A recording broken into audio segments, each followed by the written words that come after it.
It's your birthday and we want you to have fun. It's your birthday, so let's party everyone. Welcome everybody to a brand new Blu-ray and DVD out and about video today. And this week sees the release of the horror action comedy Willy's Wonderland, hitting store shelves, along with Kino Lorber is releasing Spaceballs, the 4K. The kids are gonna love it. And speaking of more Kino love, also releasing a Blu-ray edition of the 1984 comedy drama The Wildlife, plus much, much more. So let's go see the deals, exclusives, and we are at our first location, Walmart. So let's go in and see what they got. All right, everybody, we are in at Walmart, and I bet you can guess it, guys. I bet you can. Yes, there is no new releases for this week. Now, to be fair, as far as like in-store is concerned, there's not going to be much outside of Willy's Wonderland and maybe some indie stuff here and there. Not a lot to show off, but still, we don't even have Willy's Wonderland here, man. However, that being said, I mean, we do have some stuff from last week. I mean, we have Earwig and the Witch. We have Our Friend, Son of the South, Shadow in the Clouds. So we do have some stuff from last week. Oh, and I guess I have to show off. Oh boy. Barb and Star go to Vista Del Mar. Oh man. Now, some of you guys have said, hey, I actually kind of liked the movie. Cool. If you like the movie, no big deal. In fact, I was talking to a coworker of mine and I was describing the movie. And he's like, oh my God, I would love to see that movie. And I'm like, no. No. What did I say about it that made you so interested, man? Oh, geez, I just shat over the whole thing. You know, it's kind of interesting because I can't say that Kristen Wiig is so terrible. It's kind of interesting because I think she is a decent actress when she does stuff a little more toned down. As I said, Adventureland and some of that other stuff. Somebody brought up that Walter Mitty movie. She's pretty good in that too. But this movie just felt like so random. Just random things in it for no apparent reason other than this is funny and let's just throw it in there. It has nothing to do with the plot or characters, anything. And again, I don't mind random movies. I don't mind goofy movies. There's a lot of crap that I have in the collection that's really goofy. I just didn't really like this movie, man. It felt like very old, stale jokes from 10, 20 years ago that was funny then, but not really funny now. And the biggest problem that I have with any comedy, and the way I judge it, guys, just my own sort of radar, is that the biggest sin a comedy can make, and I've said this multiple times, is that it's just not funny. And Barb and Star was just not funny. And that is the problem. If you're meant to be a comedy, you're either going to be funny or you're not. And if you're not funny, then I gotta take points off for it. And it just wasn't. Like I said, Kristen Wiig is a decent actress. She can do decent things. She's done it before. But this just felt like a bad, very bad SNL sketch gone terribly wrong into a movie. Almost like, you know, it's Pat or Stuart Saves His Family or, you know, The Ladies Man or some shit. Just more over the top and ridiculous. Which is saying something. But, yeah, I don't know. I mean, every actor sort of has these type of movies, right? I mean, Chris Farley has had them, and, you know, Mike Myers has, and Dana Carvey. I mean, they all have them. At a certain point, just these comedy actors just go so way over the top that it just gets overly ridiculous. And, well, I'd say we're at the peak of that with Kristen Wiig, but I may speak too soon. Who the hell knows, man? But if you guys like it, fair enough, man. But damn, dude. Man, I suffered through this thing. I'm just saying, man. Oh, boy. Not sure if I'll ever watch that again. I think once was very much enough. Just saying, man. Well, nothing new this week, but hey, they have stuff from last week, and I bet you that next week we'll have Willy's Wonderland. I'm just taking a wild guess, guys. Well, hey, at least they have something new, at least for this Walmart. Maybe there's something else we're checking out. And we did find something very interesting we're checking out. Look at this. Collectible vintage art editions. Very nice. They must have put this up not too long ago, man. This is actually pretty cool. Look at this. They got... Ooh, James Stewart in Rear Window. Very nice. I like that art, man. Alfred Hitchcock's Rear Window. Grace Kelly, man. James Stewart. Classic. So classy, man. Man, this has been replicated so much in different movies, man. Everybody's kind of always done a version of some way of a Rear Window, man. All their type of different flicks, man. Wow, look at that. Dude, Rear Window, man. That's a great Alfred Hitchcock movie. Awesome. And speaking of classic, the To Kill a Mockingbird with Gregory Peck, man. That's great art, too. I like that. Look at that, man. Damn, you know what? I saw To Kill a Mockingbird back in high school, man. It was one of those movies that they ended up actually like showing you in class. It was kind of like one of those classic movies that they show you in high school, man. Really cool, dude. They show you that stuff. He's awesome in this movie. It's a great old school movie. I know, black and white, and you know, a lot of kids nowadays are like, oh, it's black and white old school movies. Dude, give it a chance, man. Any movie lover worth their weight in gold has to see To Kill a Mockingbird. Fantastic movie. Oh, and they have another one. Look at this, The Jerk. A rags to riches to rags story. Great. I was born a poor black child. Oh, great God. I know that Shout Select put this out, and I never got a chance to get that Shout Select edition with the slipcover. God, I wish I did, man. God, I screwed up on that one, dude. Man, this is such a great movie, man. And Steve Martin is so awesome, man. Steve Martin, I mean, he gets a lot of love as a comedian, but some of his movies never got as much love as they should have. The Jerk did, but some of his other ones, man, didn't. But he's so great, dude. And he knows how to play the comedy, sort of that really great dry humor, but yet really funny. So good, man. This is a really great one. Oh, and then Smokey and the Bandit. Look at that. Oh, that's great art. What we have here is a total lack of respect for the law. Burt Reynolds, Sally Field, Jackie Gleason, Jerry Reed. Damn, talk about classic. And I know this is getting a 4K actually really, really soon, man. Oh, dude. But if you didn't want the 4K, I mean, the DVD's only $5 though, so buckle up for the ride of your life, man. It's so great. Junior, when I get home, I'm going to punch your mama in the mouth. Oh, such quotable lines, man. Burt is so classy here. Sally Field is gorgeous. Man, what a great, great action comedy, man. So classic. God, so good, dude. Also have, Alfred Hitchcock's The Birds. Oh, so good, man. This is another really great Alfred Hitchcock movie, man. I love the effects in this film. And Tippi Hedren is great, playing Terrifying so well.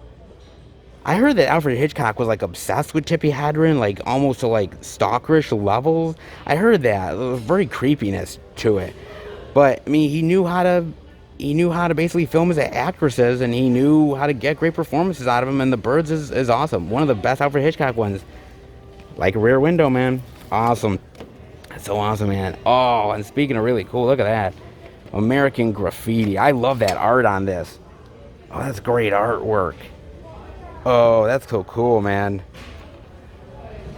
God, this is so good. This is a really great movie. I have this on Blu-ray, so I wouldn't need the DVD or anything, but this is just an amazing old school vintage style comedy, man. And they're almost like a growing up teenage movie that really spoke to George Lucas at the time that he made this. And it's kind of crazy because this is before Star Wars, before he really made the big name that he did. And it's over because nobody wanted to make this movie. And he had to get help from Francis Ford Coppola. And then it's sort of weird looking back at this movie now. I mean, people like Harrison Ford here, Richard Dreyfuss, Cindy Williams, Suzanne Summers, Ron Howard. I mean, the cast here is amazing.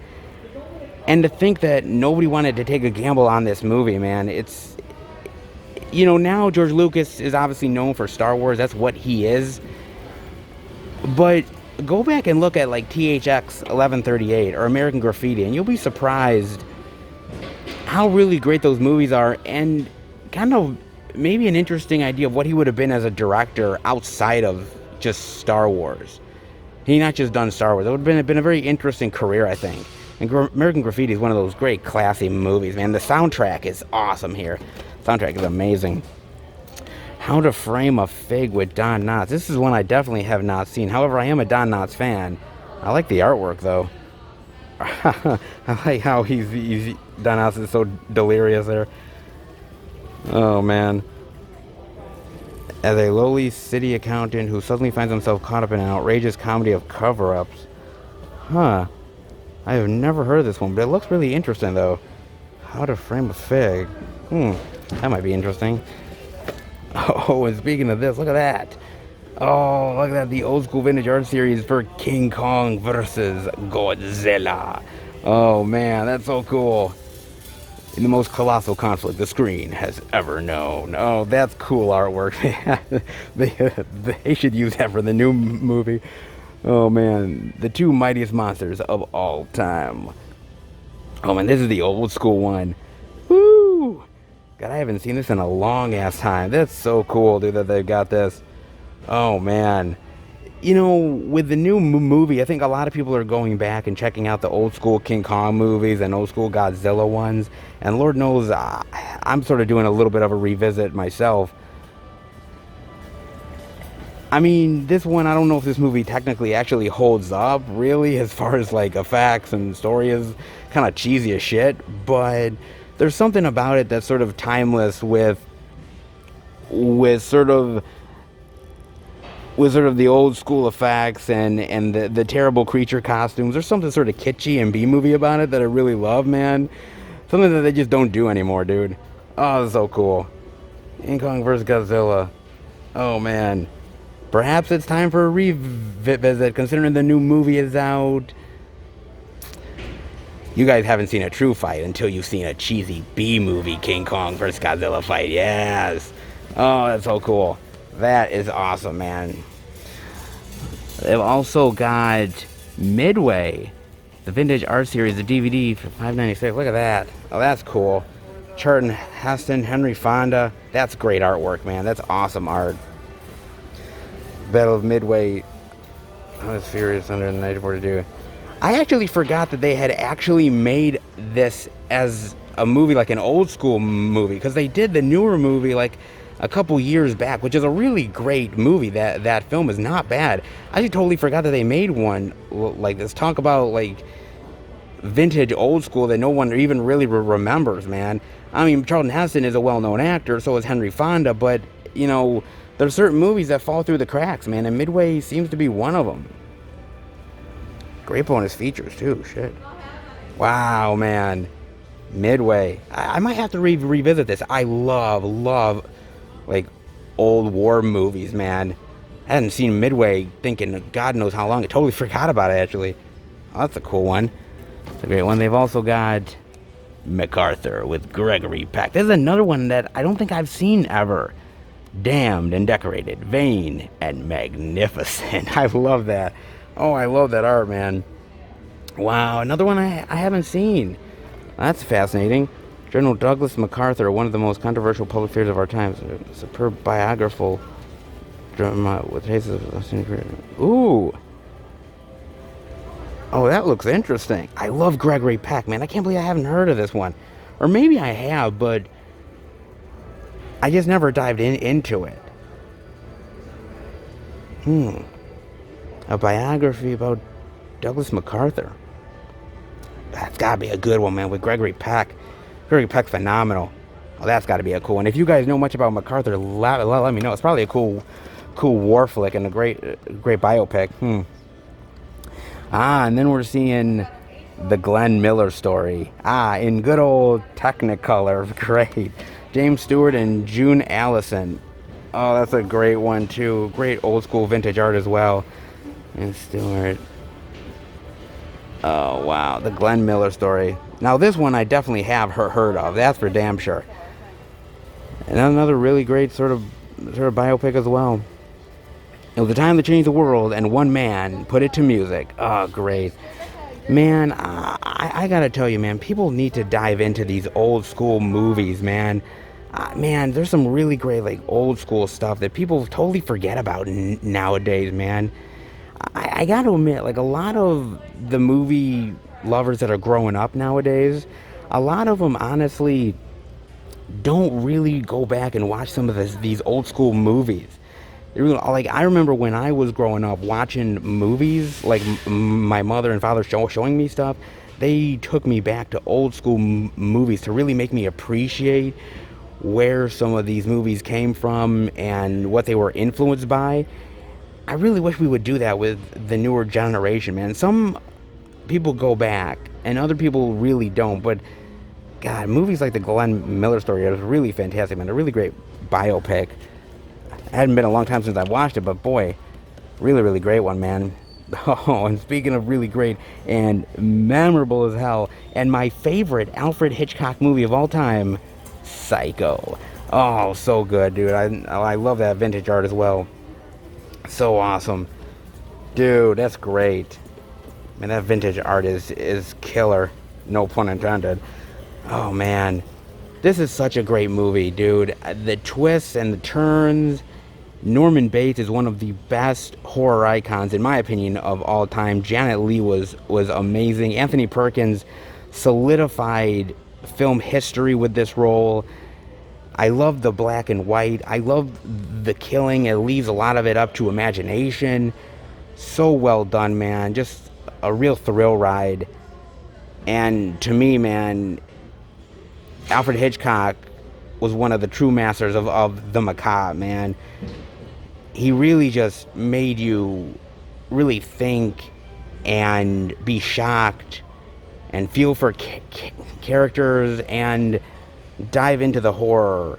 Not many directors are really able to do what Alfred Hitchcock did, and that's why he's still to this day, in my opinion, one of the masters, dude.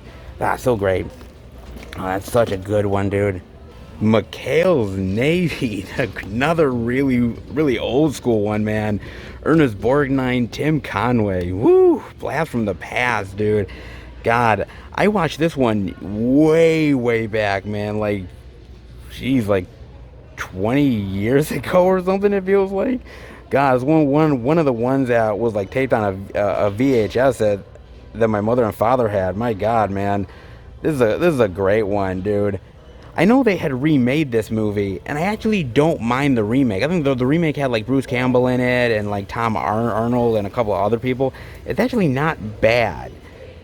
It's not as good as the old school one here, but actually it's not a terrible comedy remake, dare I say, man. But this one, man, wow. God, talk about a forgotten movie, man. And it's definitely vintage. Wow. Cannot believe that, man. So good. Then they have Harvey with James Stewart. I might have shown this off a long while back, dude, but this one is a really cool one as well. Very unique one with James Stewart. And another one not many people really talk about, man. So good. And James Stewart, man, God, such a really great actor, man. Man, one of the classics. Again, not many people talk about the classics no more, I'm telling you. They don't really. Then we've got a little John Wayne love with Hellfighters. Yeah, that was, great artwork, man. And John Wayne, I tell you, it's not just about the Western love. However, let's be real, John Wayne is known for his Westerns, but he did a lot of stuff outside of the Western genre. And this was one of the better ones that he did. I really like Hellfighters, man. Really solid, exciting film, dude. Fighting this out of control inferno stuff. Really cool movie, man. And John Wayne's, dude, he's badass. He's John Wayne, dude. Come on. Really cool. They also have Spartacus, the vintage art series as well. Now I think this one actually got a 4K as well, but this artwork is awesome. Look at that artwork.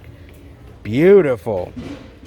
Kirk Douglas, Lawrence Olivier, Charles Lawton, Tony Curtis. God. Another really great one, man. Man, this is like sword and sandal epic stuff that you do not see studios making anymore, dude. Like the last great one, like truly great one, was Gladiator, or like I would even say like Kingdom of Heaven was really good too, man. But God, this is so good, man. Of course, directed by Stanley Kubrick, which not many people remember. They always remember like other stuff like The Shining and Eyes Wide Shut and stuff like that. But gotta remember, he did Spartacus. So good. I am Spartacus. You're damn right you are, man. Awesome. Then they also have the vintage art series of 6-movie collection of Doris Day. Man, old school back in the day, man. Pillow Talk, Lover Comeback, Send Me No Flowers, The Thrill of It All, Midnight Lathe, and The Man Who Knew Too Much. God, this is another sort of go back and check out like old school movie love, man. Doris Day, one of those really great old school Hollywood actresses that was just one of those like America's sweetheart type of ladies. Man, so classy back in the day. Again, another actress where they don't really dive into her as much anymore as they used to. So good, man. Oh, and Don Knotts' 5-movie comedy collection as well. Oh, Don. I love Don Knotts, man. The Ghost of Mr. Chicken, The Reluctant Astronaut, The Shakiest Gun in the West, The Love God, How to Frame a Fig. Some Don Knotts love, man. I love Don Knotts, man. I mean, he's just one of those really great comedic actors, man. Kind of like old school comedy, almost like Jack Lemmon or Walter Matthau or something, man. But he was one of the originals, one of the best, man. Truly. And some really great titles in here. However, there's one movie in here that's actually not. That's my favorite Don Knotts movie of all time, and that is The Incredible Mr. Limpet. The Incredible Mr. Limpet is my favorite Don Knotts movie of all time. I love that film. I loved it from a kid all the way up till now, man. Just him, you know, turning into almost like this sort of sea creature, and the animation and him like working for the Navy. So great, dude. Really great flick, man. But Don Knotts is classic. We'll say that much. Oh, and speaking of John Wayne love, of course, the John Wayne 10 movie collection. Oh man, what's we got here? 7 Sinners, Pittsburgh, Reap the Wild Wind, The Conqueror, The Shepherd of the Hills, The Spoilers, Jet Pilot, Hellfighter, The War Wagons, and Rooster Cogburn. Yes. Oh, John Wayne, man. John Wayne, he is one classic mofo. He definitely is, man. And, you know, it's kind of interesting because he was the originator of it. You know, a lot of people look at Clint Eastwood and say, oh, you know, the Westerns that Clint Eastwood did, right? And I can't blame him because a lot of the Westerns that Clint did was amazing. But before Clint, there was Johnny. There was John Wayne, man, and he was amazing. And some of the roles that he did, I mean, Rooster Cogburn and some of the other great roles, the actors that he worked with, he was a true screen legend, one of the definitions of it, and just a really great and iconic actor, man. Another actor worth diving into his work. Oh, and speaking into diving some love, Abbott and Costello, the 8-movie collection. Oh, I love that art. So cool. One Night in the Tropics, Buck Pirates, In the Navy, Hold That Goes, Keep 'em Flying, Ride 'em Cowboy, Pardon My Sarong, and Who Done It? Oh, great.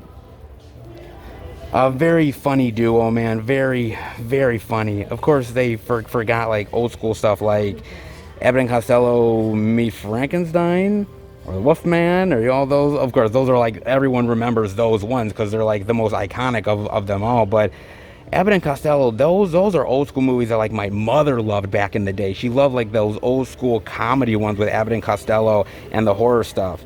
She was a horror lover and then a comedy lover, and Abbott and Costello coming together, just vintage classic, man.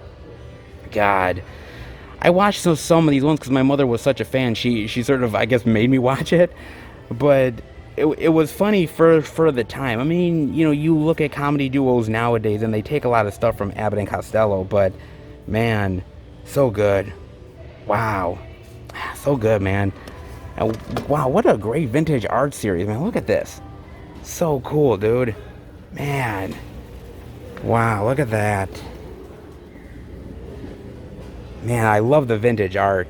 This is probably my favorite of all the vintage art stuff, but I gotta admit, like, MacArthur's really cool, Midway is awesome, Spartacus, Kong vs. Godzilla. Look at that cheesiness. Oh, so cool. Man, there's something about old school vintage art that I just love. I don't know what it is, man. It's just old school to me, and it feels iconic and it feels classic. There's something about it that I just truly love and enjoy, and just pouring it in and just taking it all in, and all the cool like artwork is just beautiful, dude. I could stand here and look at this art all day long. It's just so awesome, dude. So fantastic, man. God, it's cool to check this out over here, man. I didn't think Walmart would have this, but damn, not half bad at all, man. All right, very cool indeed, dare I say. All right, I think that does it for the Walmart love. Let's head out. Well, I was going to get ready to call it a wash here at Walmart. I was like, okay, wow, we see Barb and Star.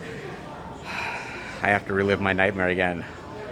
Oh boy, but dare I say that vintage art definitely saved it, man. That was really cool art, man. I just love old school classy artwork, man. There's something about it that just really warms my cold dead heart. It definitely does, man. And some of those titles, man, I haven't seen in ages, and some I've never even heard of. Like, that's some really cool stuff, man. If you are interested in diving into some old school movie goodness, start there, because there's a lot of really classic movies that I think everybody should see. Any movie lover that calls themselves a movie fan definitely should dive into that movie goodness, man. Old school classic movies, it's just really great to dive back into them and see where so many movies got their influences. And just as a movie lover, it's great to dive into old school films that you've never heard of. Give things a chance, man. That's really cool, dude. I mean, not a lot of new release love, but old school love is always worth diving into. And that is really cool, man. I was definitely surprised. Definitely a great surprise, especially for this Walmart, dare I say, man. Not half bad, dude. And I thought it was going to be a total waste.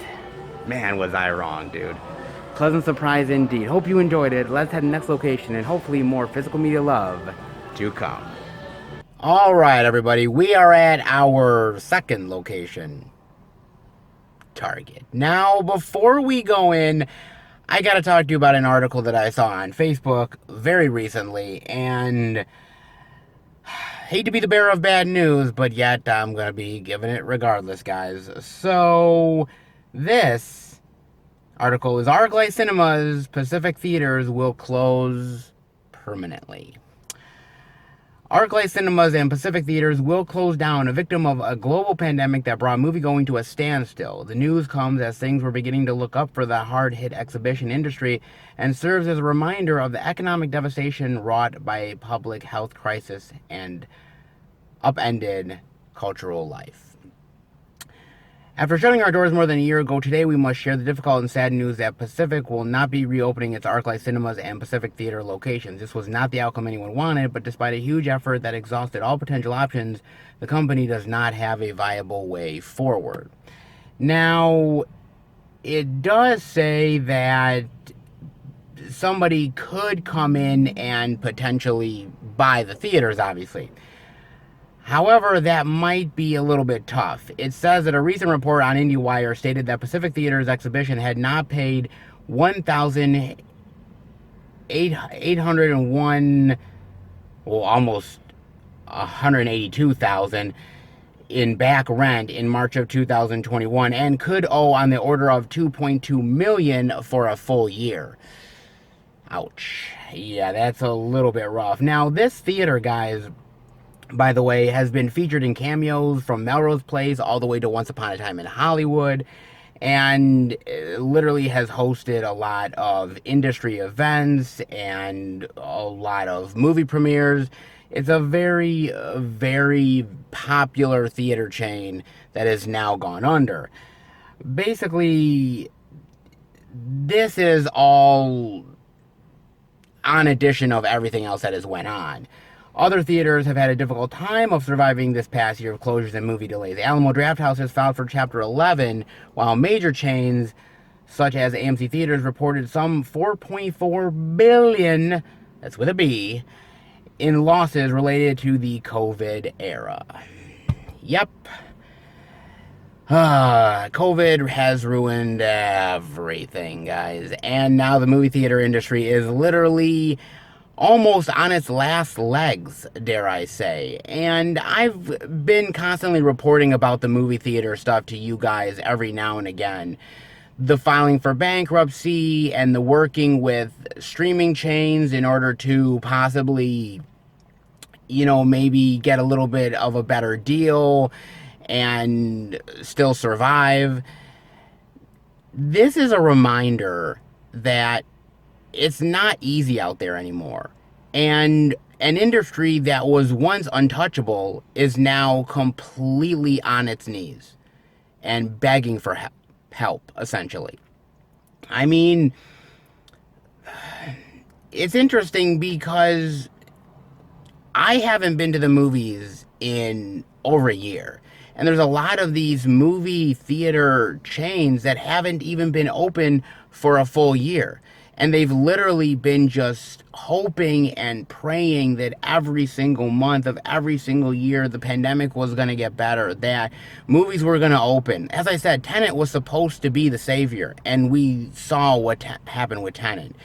Now, Godzilla vs. Kong gives us hope for that.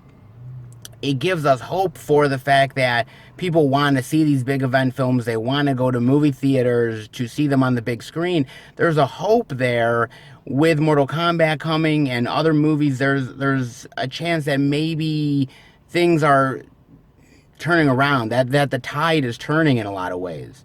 And maybe it is, but at the same time, maybe it's too little too late.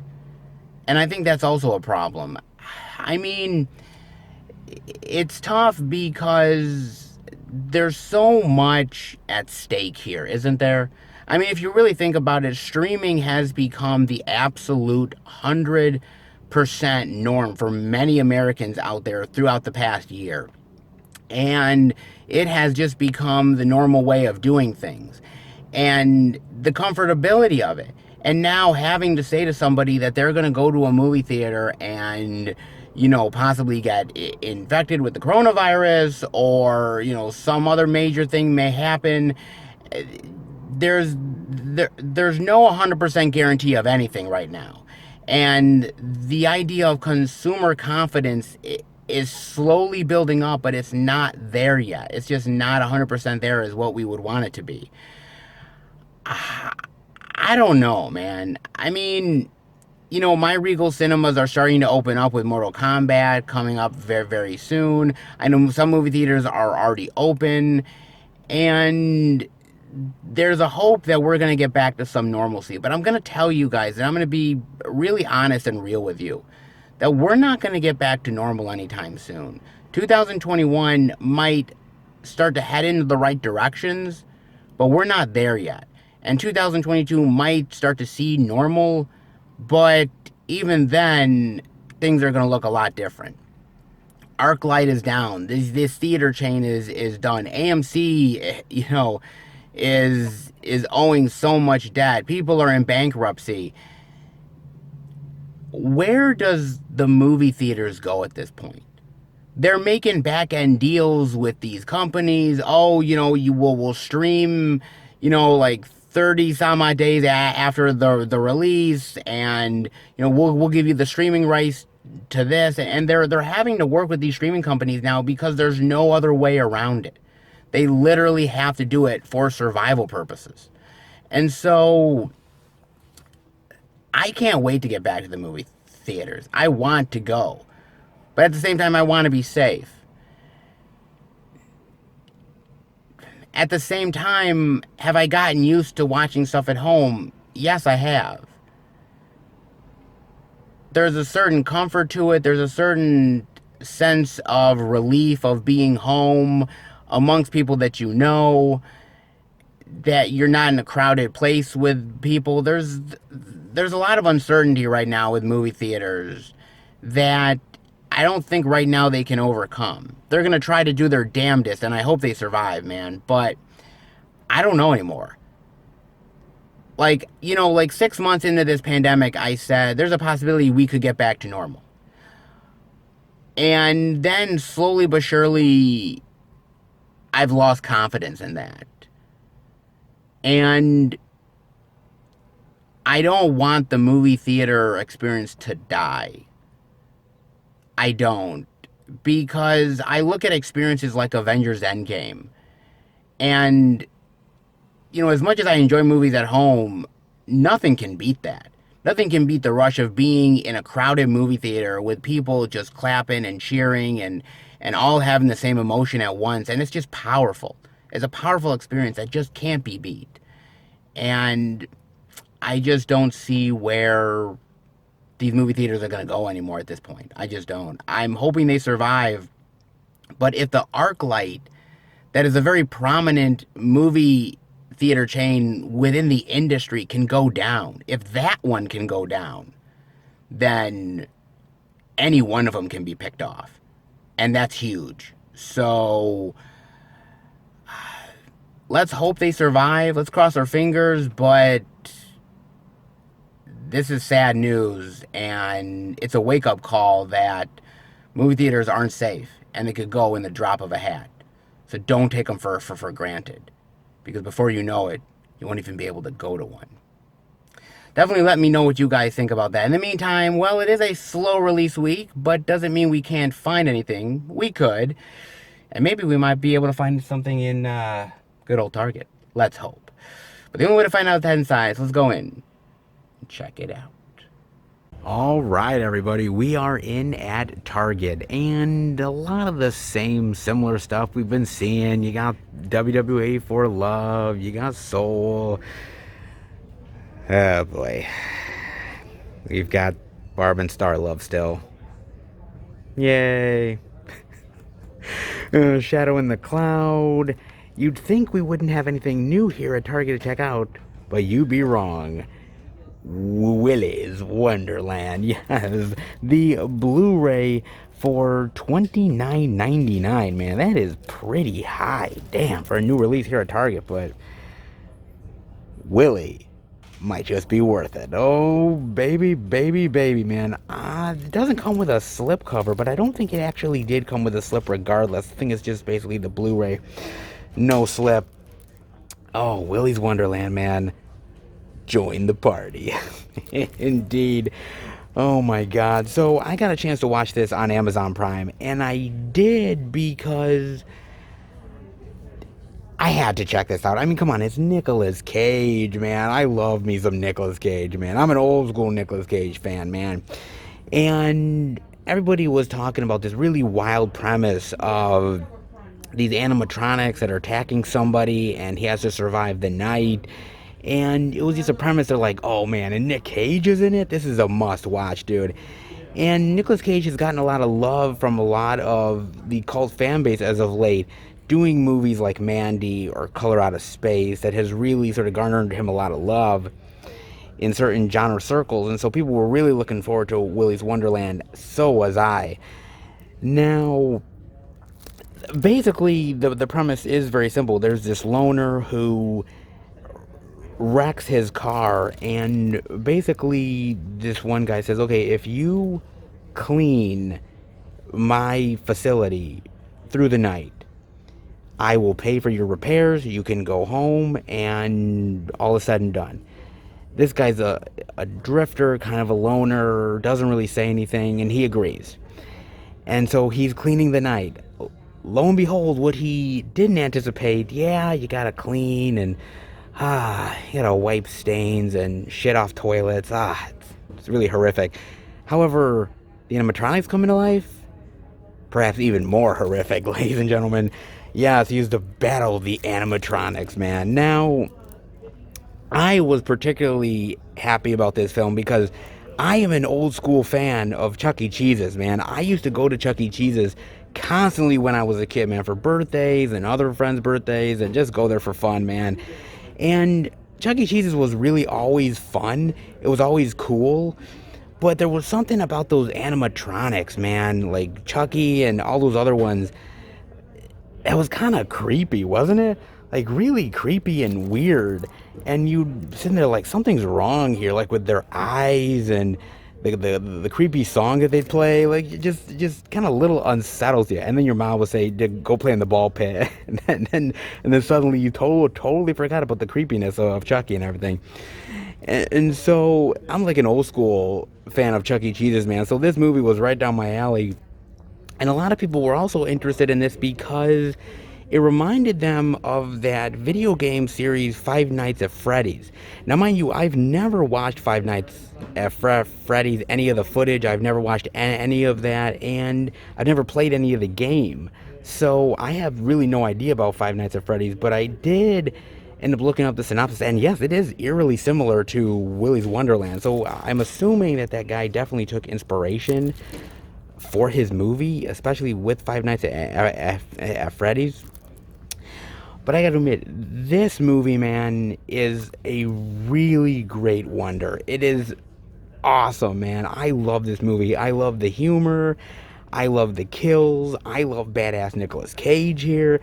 There's something about the kitschy quality of it that I really love, man. You have this loner, this silent badass played by Nicolas Cage, just going in and knowing what he's getting himself into and just staring down each one of these evil animatronics and beating the living shit out of them.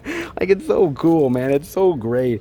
And Nicolas Cage is awesome here, man. I mean, this is, you can really tell that he's having a lot of fun with this role, man, because he gets to play this silent badass loner. He gets to just beat the shit out of weird sort of Chuck E. Cheese-esque characters and just have a lot of fun doing it. I mean, he's having a ball here, man. You could really, really tell that he's enjoying playing this role, man. And I thought the kills were kind of cool.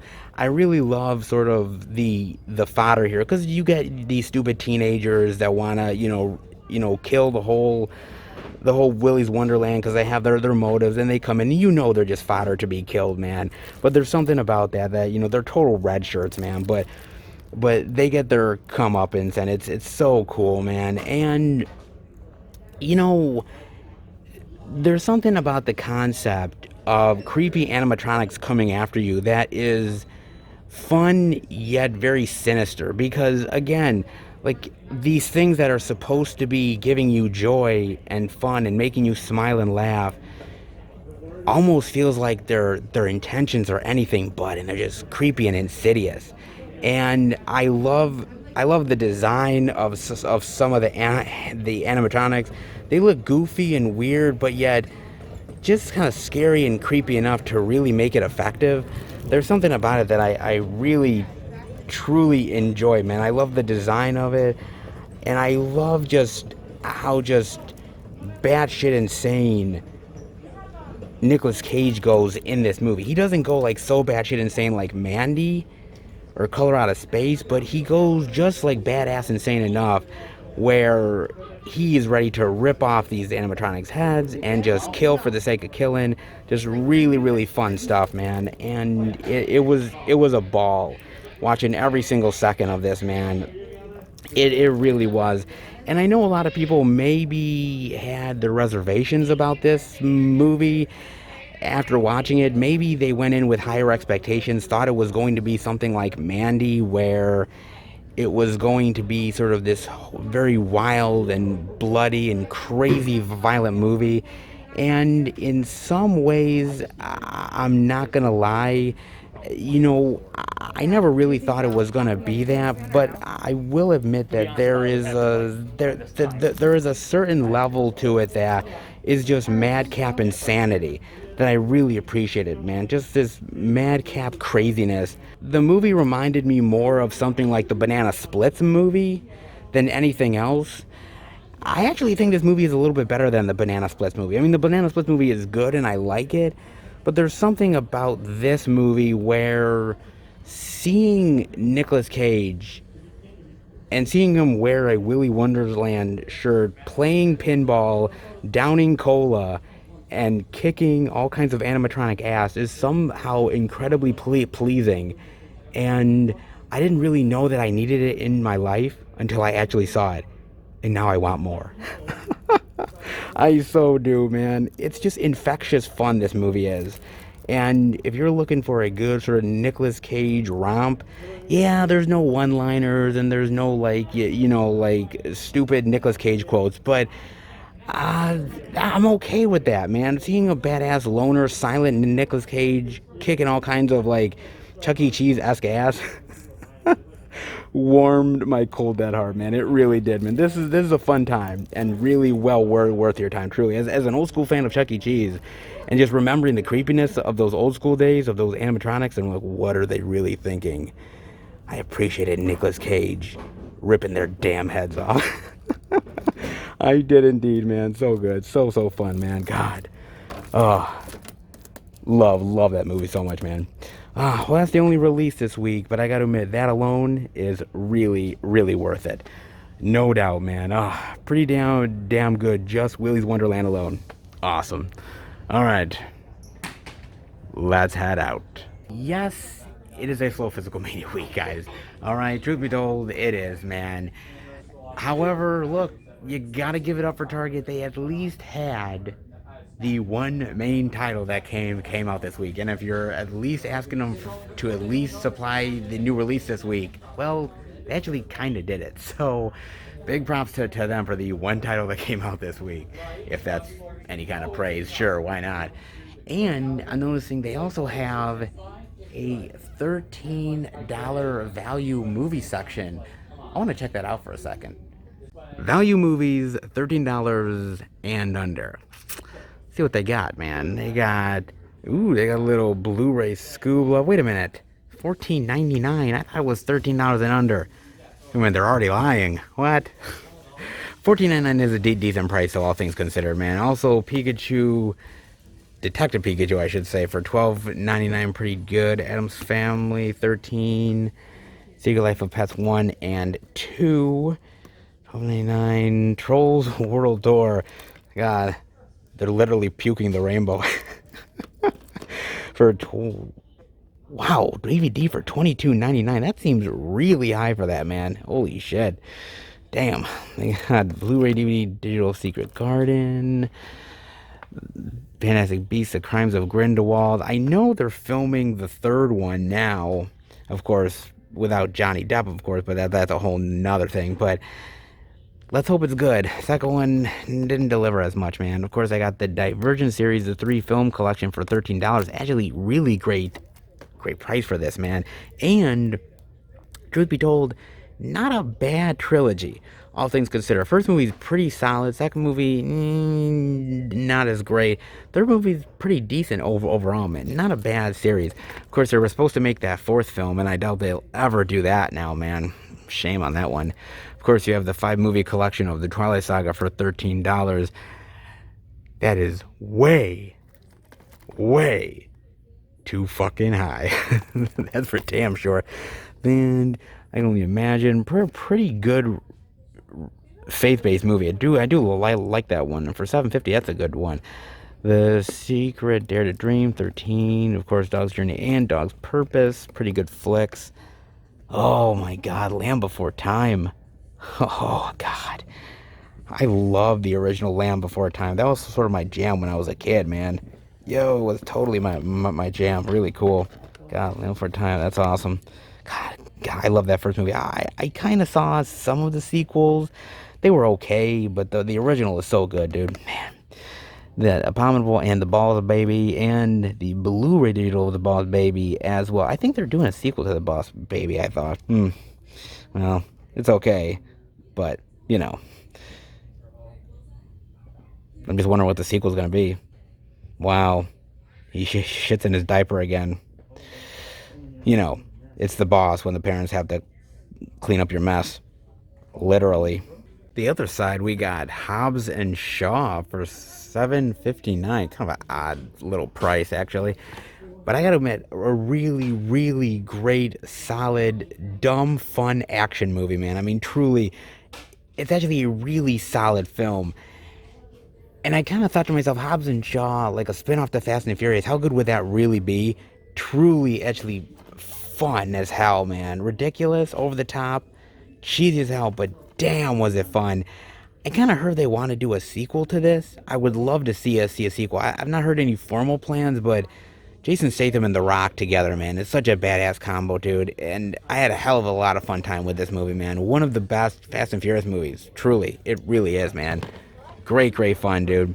They also have the 4K HD of Knives Out as well for $13. And I gotta admit, man, what a phenomenal movie. And actually, did you guys hear that Netflix paid a exorbitant amount of money to have the next two not Knives Out movies? I mean, they paid a shitload of money for the rights to the Knives Out films, man.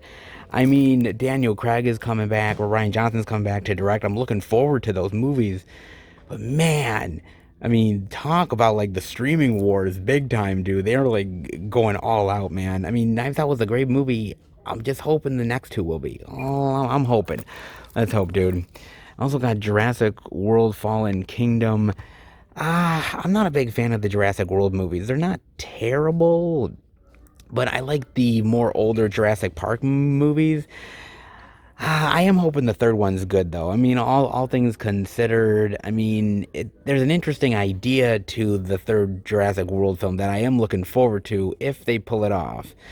It kind of reminds me of like that idea from like Jurassic Park Lost World of like the dinosaurs like wreaking havoc off of the island and actually with the humans, and obviously they have to hunt them down. It's a great idea.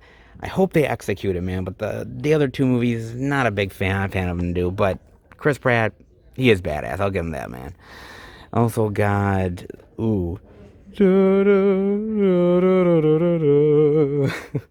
the Godfather 3 movie collection, man. For $13 on DVD, not bad. I mean, I love these three movies, man. I mean, they're classics. I mean, yes, Godfather and Godfather 2 are the more classier ones, fair enough. But the third one, honestly, is unfairly hated on, in my opinion, and actually really solid of a film. I think it's actually pretty damn good overall, and it's a pretty solid trilogy. I mean, Robert De Niro, Al Pacino, oh my God, such great actors in here. Marlon Brando, solid, man, really great, and Francis Ford Coppola, amazing. It's a great film, and it's great mob movies. Like, it's one of the best. Like, everybody copies it, but nobody can really replicate it. You know what I'm saying? So good. And then they got the 4K of Scarface for $17.99. That's actually a pretty solid deal for a 4K of Scarface, man. Especially the gold edition with the slip. Not bad, man. Say hello to my little friend. So good, man. Pacino is so electric in this role, and Michelle Pfeiffer is gorgeous and beautiful. Dude. Oh my God, man. Robert Loggia, so fantastic, man. Tony Montana, man. Oh, dude. God, it's a good price for the 4K, honestly. Beautiful, man. I've heard really great things about this. And with the money that you're saving on the 4K, you can buy more cocaine. If that's your thing, you know. You could be like Tony and it could totally be your thing, but kind of not too much. Not too much. Ease off on the cocaine, man. Just ease off on it. Not too much. Don't be like Tony. Saying. God, the Blu-ray DVD digital of 1917, fantastic movie. Love that film so much. You got the motion picture trilogy of The Hobbit and The Lord of the Rings, the theatrical versions, for $19.99 and $15. I gotta admit, man, the Lord of the Rings is amazing. I love this. However, I appreciate the extended editions more than the theatrical. I like the movie more. You can extend it with characters, a little bit more of the fight scene stuff. I like that a little bit more. I think it's better. The Lord of the Rings is a classic film trilogy. The Hobbit trilogy, however, yeah, man, I've really only watched them like maybe once or twice, some of the movies. I think my favorite out of the trilogy is the first one, But the other ones, not so much. I'm not really much of a fan, but I just don't think they're as good.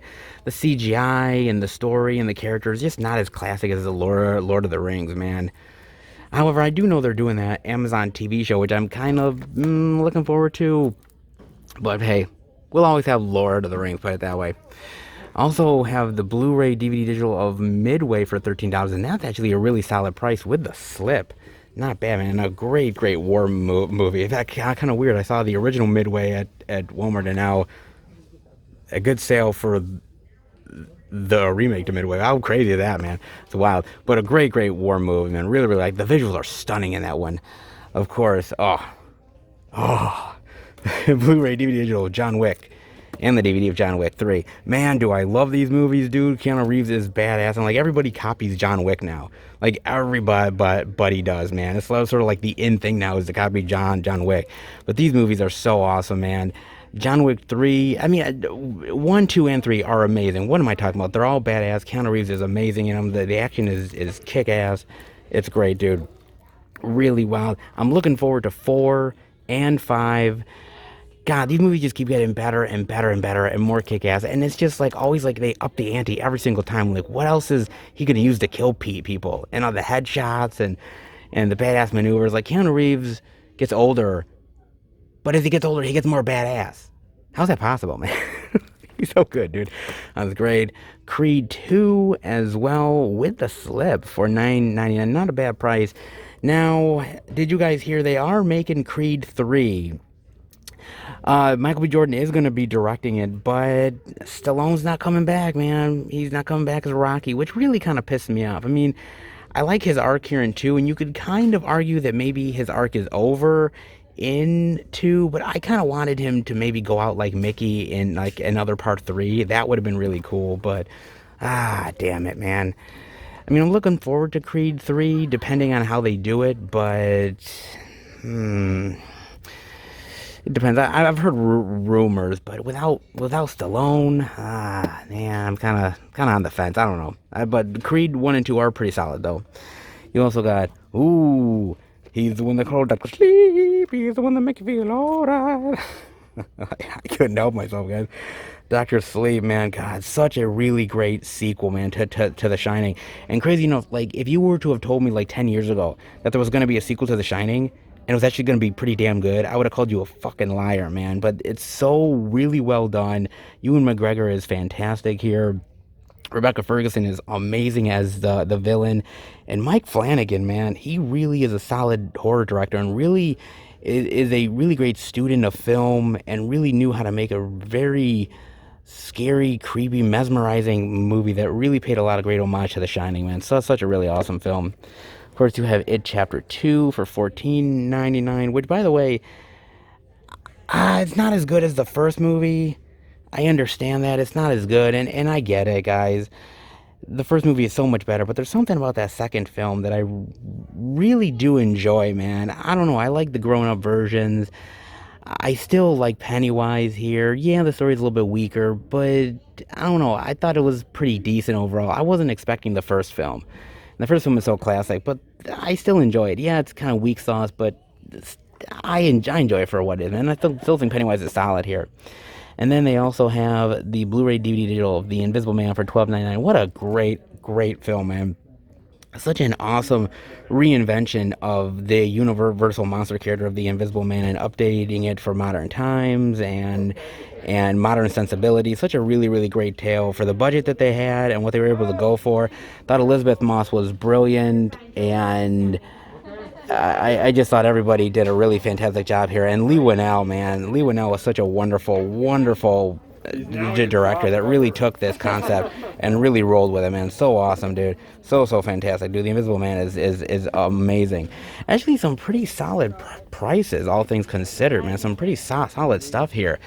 I mean, not bad. And of course, you know, you say I'm on Scarface, you get more cocaine. Not bad, man. Some pretty solid stuff overall there, dare I say. Nice little area for some savings if you're looking for them. Not so bad. Not bad selection over in that little area. Not bad at all there might be a purchase or two in my future, guys. Dare I say, man, that's actually a pretty good selection, all things considered. I mean, let's be honest, when Target does a sale, they do a sale, and that's pretty good. Yes, not all of them are $13 and under. I kind of wish they were, but pretty good savings regardless, man. So, light on physical media as far as new releases are concerned, but you can still find some good media if you're definitely searching for it. That's for damn sure, guys. Not half bad here. I hope you guys enjoyed it. Let's head to the next location with more physical media goodness. All right, everybody. We are at our third location, the second Walmart. I'm going to go in and check out if there's any interesting indie goodness worth checking out. If there is, I will bring it back to Film Fan 108 HQ and show it off to each and every one of you. But before I do that, I got to talk about a trailer with you guys. Oh, baby, I never thought I'd see the day when Space Jam 2 was a thing. Yes, oh my God, they actually did it. They actually made a Space Jam 2. Holy shit. Oh my God, man. So, I watched the trailer for this, right? And it's coming on HBO Max and movie theaters on the same day. Okay, cool. Now, I am at a certain age when Space Jam came out, that original Space Jam, I was a fan. Like, I owned that thing on VHS, man. I watched it in the movie theaters, dude. Like, that was my thing. I love that movie. And it was so cool for the time that it was made. And Michael Jordan was such a big star at that point. And, you know, it was such a cool idea and a cool concept. And I thought it worked. God, I haven't revisited it in years, man. But God, last time I remember watching it was really cool, but that was when I was a kid, man. So I could totally think it's lame now, but the time was cool. Okay. And for years, decades even, I've always heard, well, we're going to make a Space Jam 2. There's going to be Space Jam 2, man. And I always was like thinking to myself, I'm like, okay, fine. I'll believe it when I see it. I don't think that's ever going to happen. And every year goes by, no Space Jam 2, and I'm thinking to myself, yeah, it ain't gonna happen. Finally did it, man. Finally did it. And of course they did it with LeBron. Now look, I'm not really a big sports guy. I'm a geek through and through, okay? I'm not really a sports guy overall anyways. But I do know of LeBron. I know of the championships. I know how popular he is. And so I guess if it was going to be made with anybody, probably would have been made with LeBron anyways. But yeah, I mean, it's basically the story from what I gather with the trailer of, you know, him and his son getting trapped in this like world of, you know, various like, you know, realms. And this sort of overlord of the realms or something says, well, you'll get your son back if you play me in a game of basketball. And, you know, LeBron's like, I don't know, okay, sure. I mean, you realize I'm LeBron, right? And so, like, we're giving you to the trash team. Go down to Toon World. And it's like, da da da da da da, like, it's like,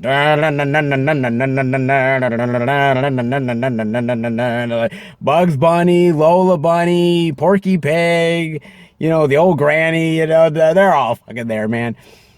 Well, except Pepe Le Pew, but, you know, he got canceled by cancel culture, so, you know, fuck it. But, so, they're all there, and they have to play Don Cheadle's team, and they have to beat Don Cheadle's team. That's pretty much the gist of it, man. And this movie looks so vibrant and so ridiculous and over the top that you kind of just have to go with it and just have fun with it. And that's kind of what I think is going to be with this movie. It's just going to be pure fun. I mean, really, it's mainly for kids more than anything else. I mean, maybe old school fans of Space Jam like myself might get certain enjoyment out of it, especially if you're a fan of Looney Tunes. You'll get some enjoyment out of it. I like some of the jokes. I like sort of that fish out of water quality that LeBron has that I like. You know, it's kind of wild because this movie, like, I was not prepared for the trailer of, like, you see literally every Warner Brothers, like, literally entity in this fucking trailer, man. You know, the Iron Giant. You fucking see King Kong in here, man. You see King Kong. I think I saw the dudes from Clockwork Orange, for fuck's sake. I'm like, what the fuck? It's there's literally all of those entities in here, and it's almost like Ready Player One on acid. Right, literally they're all watching the game. They're all spectators watching the Space Jam game, and who's gonna win. Man, it's wild. It's a really just, I mean, this is talking about a movie that's literally splashing onto the screen with the vibrant colors and the goofy and weird bizarro out there characters. You know, obviously the basketball game and the wild crowd stuff. Like, this is a movie that I think kids are gonna eat up, man. Kids are gonna eat this shit up like candy, man. I mean, it's almost like eating like Pop Rocks or something, right? Like, you're eating Pop Rocks, and like Pop Rocks are just it's exploding in your mouth, and that's exactly what this fucking movie is, man. Jesus. It's colorful. It looks like a wild, fun ride.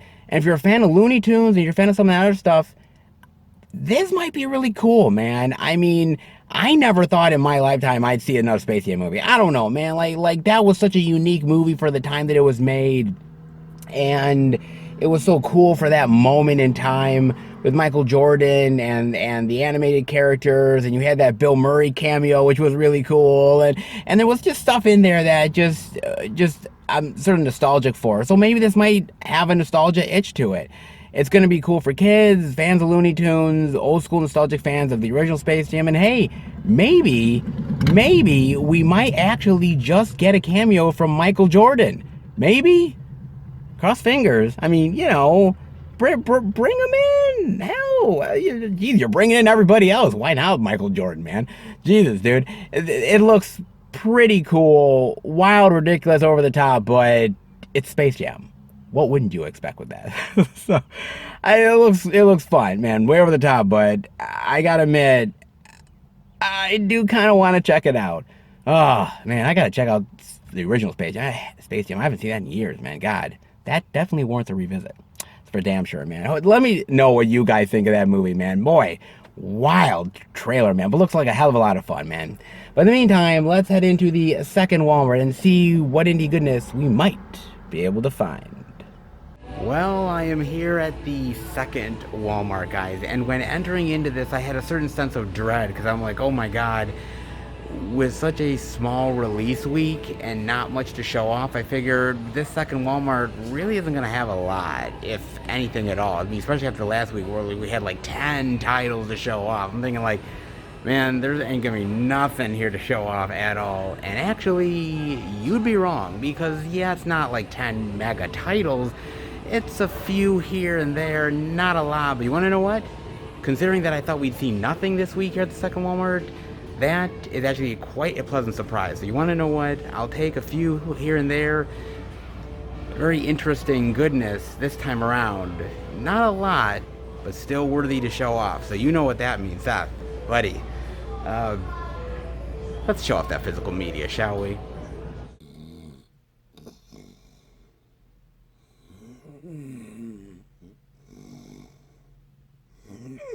Oh, did somebody say physical media?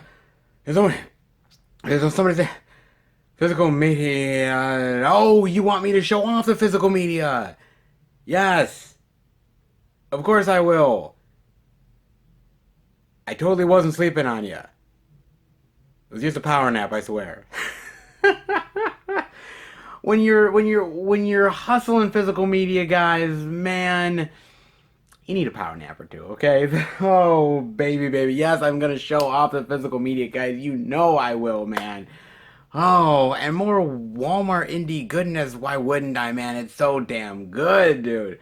Ah, plentiful regardless of how many titles we find, man. And truth be told, you know, it's been a little bit rough as far as new releases this week. but I've been able to find some really interesting stuff regardless, which has been really kind of cool, man. I mean, I got to admit that I kind of knew we would be heading down this road at some point with the coronavirus and lack of movies. Eventually, we were going to get to this point where there's just not much coming out anyway. It's getting to be a dead zone. However, there seems to still be stuff worth showing off from time to time, man. I mean, truth be told, look, dude, for any physical media lover, there are certain times a year where you ask yourself, my God, man, this is a real bummer, isn't it? And you're not wrong, okay? You're honestly not wrong. And honestly, I'm kind of surprised it took us this long. With the pandemic being the way it's been for a year, physical media, let's be real, has been really plentiful for the most part. I mean, it truly has been. I mean, there's been a lot of times where I thought there would be a very slow week, and it turned out to be quite plentiful, man. So, just because you think something is going to be not so plentiful, it turns out otherwise, man. And this week has been a bit of a surprise. So, look, it just goes to show that search for the physical media a little bit because you never know what you might find. It could be more plentiful than you even think it might be, guys. I mean, truth be told, hey, if I can find stuff at some of these stores, then I know you guys definitely can too. So definitely keep a lookout, man. Just because it's low on the new release side, there's sales to be had, there's cool media to check out. Physical media is always worth diving into. You guys know that, man. You guys know that all the time. And as far as Walmart goodness is concerned, well, a little bit definitely goes a long way. And with Walmart indie weirdness, the long way is always quite fruitful, dare I say. Ooh, can't wait to dive into this stack. You know what time it is. Walmart indie goodness time, baby. And we got a little slice of Walmart indie heaven. Yes, indeed we do. Let's get this going, guys. With the first title I'm just checking out, that is none other than A Haunting in Texas. Home is where the nightmares are. Oh, God. Don't tell me that. I like the cover there with the little girl, and you can kind of see almost like an outline of an evil face in the sky, and some weird chick on the top floor. They're always on the top floor, damn it. Okay. Oh, the beady eyes. Jeez. Talk about a 2 a.m. wake-up call. Holy shit. What is this about? After the passing of their young daughter, Jack and Amanda Harms set out into seclusion to begin their lives anew. Quickly upon their arrival, things go awry when the sins of their past come back to haunt them. Ooh, yes, some ghostly entities that are coming back to exact some sort of revenge, perhaps. We've seen this movie a time or two, haven't we, guys? So it kind of reminds me of like The Haunting in Connecticut or something, right? I mean, I'm gonna be honest with you guys. There's a lot of really not so great haunting ghost movies out there. There is, man. I mean, Haunting in Connecticut or Winchester, The Other Side of the Door. I could go on and on and on, man. I mean, some of those later Amityville movies that have come out in recent years are real garbage. I mean, it's not that there hasn't been some good stuff from time to time. I mean, the Conjuring franchise is pretty good. Insidious. I would say that Netflix show, The Haunting of Hill House, is really fantastic. Hell, there's another movie that's on Netflix that's really good, Veronica, which is not half bad either. So there's a lot of stuff out there that is pretty decent overall, dare I say, man. It's just, we've seen this so many times, haven't we? a family loses a loved one and goes to a new house, and suddenly they're haunted by spirits, and then they want something, and then they reveal their past, and it's a whole to do about the same old shit, and we've seen over and over, man. Look, I'm not saying you can't make a good haunted house ghost story movie. There's plenty of them out there that has proven me wrong. A lot of really great ones. But honestly, there's more bad ones out there than there is good ones. I mean, the good ones are really good. And then you get something like The Haunting with Liam Neeson and Catherine Zeta-Jones, where you're just like, oh, geez, this is like a CGI barf fest. Man, I don't know where this sort of lands. Could it land in the better category of The Conjuring, or sort of like the shittier land of Haunting in Connecticut? I don't know, man. I mean, it depends on how the story is and the scares. There's a lot of these cheap jump scares and musical cues that make you jump. It's not really genuine scares. If you look back into old school horror, man, some of that stuff is really great. Something like Ghost Story is really good, or there's another one that I was thinking of, and that is actually The Changeling. The Changeling is absolutely amazing. I love this movie so much, man. This is a really genuinely scary, very atmospheric movie. I believe like 1980-ish or so. Really fantastic film, man. Really, really amazing. They just don't make stuff like that anymore, to be honest with you. But that being said, I mean, look, man, it could surprise me. But honestly, as a horror lover, I've seen a lot of haunting movies, and I'm not sure this one is actually gonna bring me anything new that I haven't already seen. Could be different, but highly doubt it. I just want to know, what makes it different from A Haunting in Connecticut instead of being in Texas? What does Texas have that Connecticut doesn't? Gotta figure that one out. But when I do, I'll make sure to not go to Texas. In fact, let's be real, they don't make movies that are called A Haunting in New York. You know what? I'll stay in New York State, guys. I think I'm pretty safe. And then we're seeing Amityville witches. The gates will open. Humanity will fall. Oh, look at that. Oh, I love that. With sort of a creepy house in the background. Some chick floating above a puddle of blood. Great. Awesome. Sacrificial symbols, the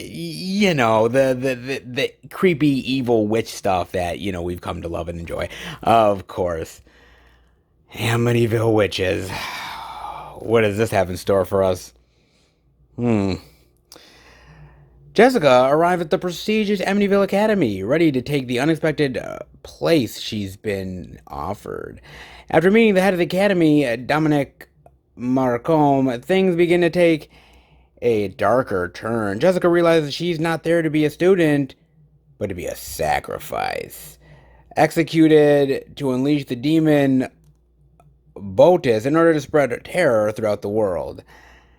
Before Dominic can complete the sacrificial ritual, however, Jessica is rescued by the Bell Witches, of whose bloodline she is a descendant. Knowing Jessica holds great power within her, the Bell Witches must train and prepare her for the impending battle with Dominique that will soon unfold in the ultimate battle of good versus evil. Oh, yes. Glinda the Good Witch versus the evil witch. Let me guess. Good wins over evil, and, we have a party, and, with the witch stuff, everybody gets naked, sacrifices a lamb, and, bathes in his blood, and, the DJ plays some creepy music, Well, at least I thought that was what was going to happen. Oh, well. in my wildest dreams. Anyways, guys, look. There's a lot of witch movies, isn't there? I mean, you have nice witches like Sabrina the Teenage Witch. You have, of course, a little bit more witches that are looking out for love, like Practical Magic. You have teen witches like The Craft. And you have, of course, sacrificial old school witches like in The Witch. And then you have something like Lords of Salem, where literally Rob Zombie's chick is holding some chicken wing demon's dildos and getting pregnant from it. I don't know, man. I don't know. They come in all shapes and sizes, damn it. Look, I'm not saying this is going to be bad. I have a feeling it has a good idea behind it. The idea of a witch academy, the idea that she was going to be used as a pawn and sacrifice, and obviously witches are saving her and preparing her for the big battle of good versus evil. I like that idea. It's almost like Harry Potter turned into a horror movie or some shit, right? Or that little short movie, if you remember, back in like the late 80s, early 90s with Tim Curry.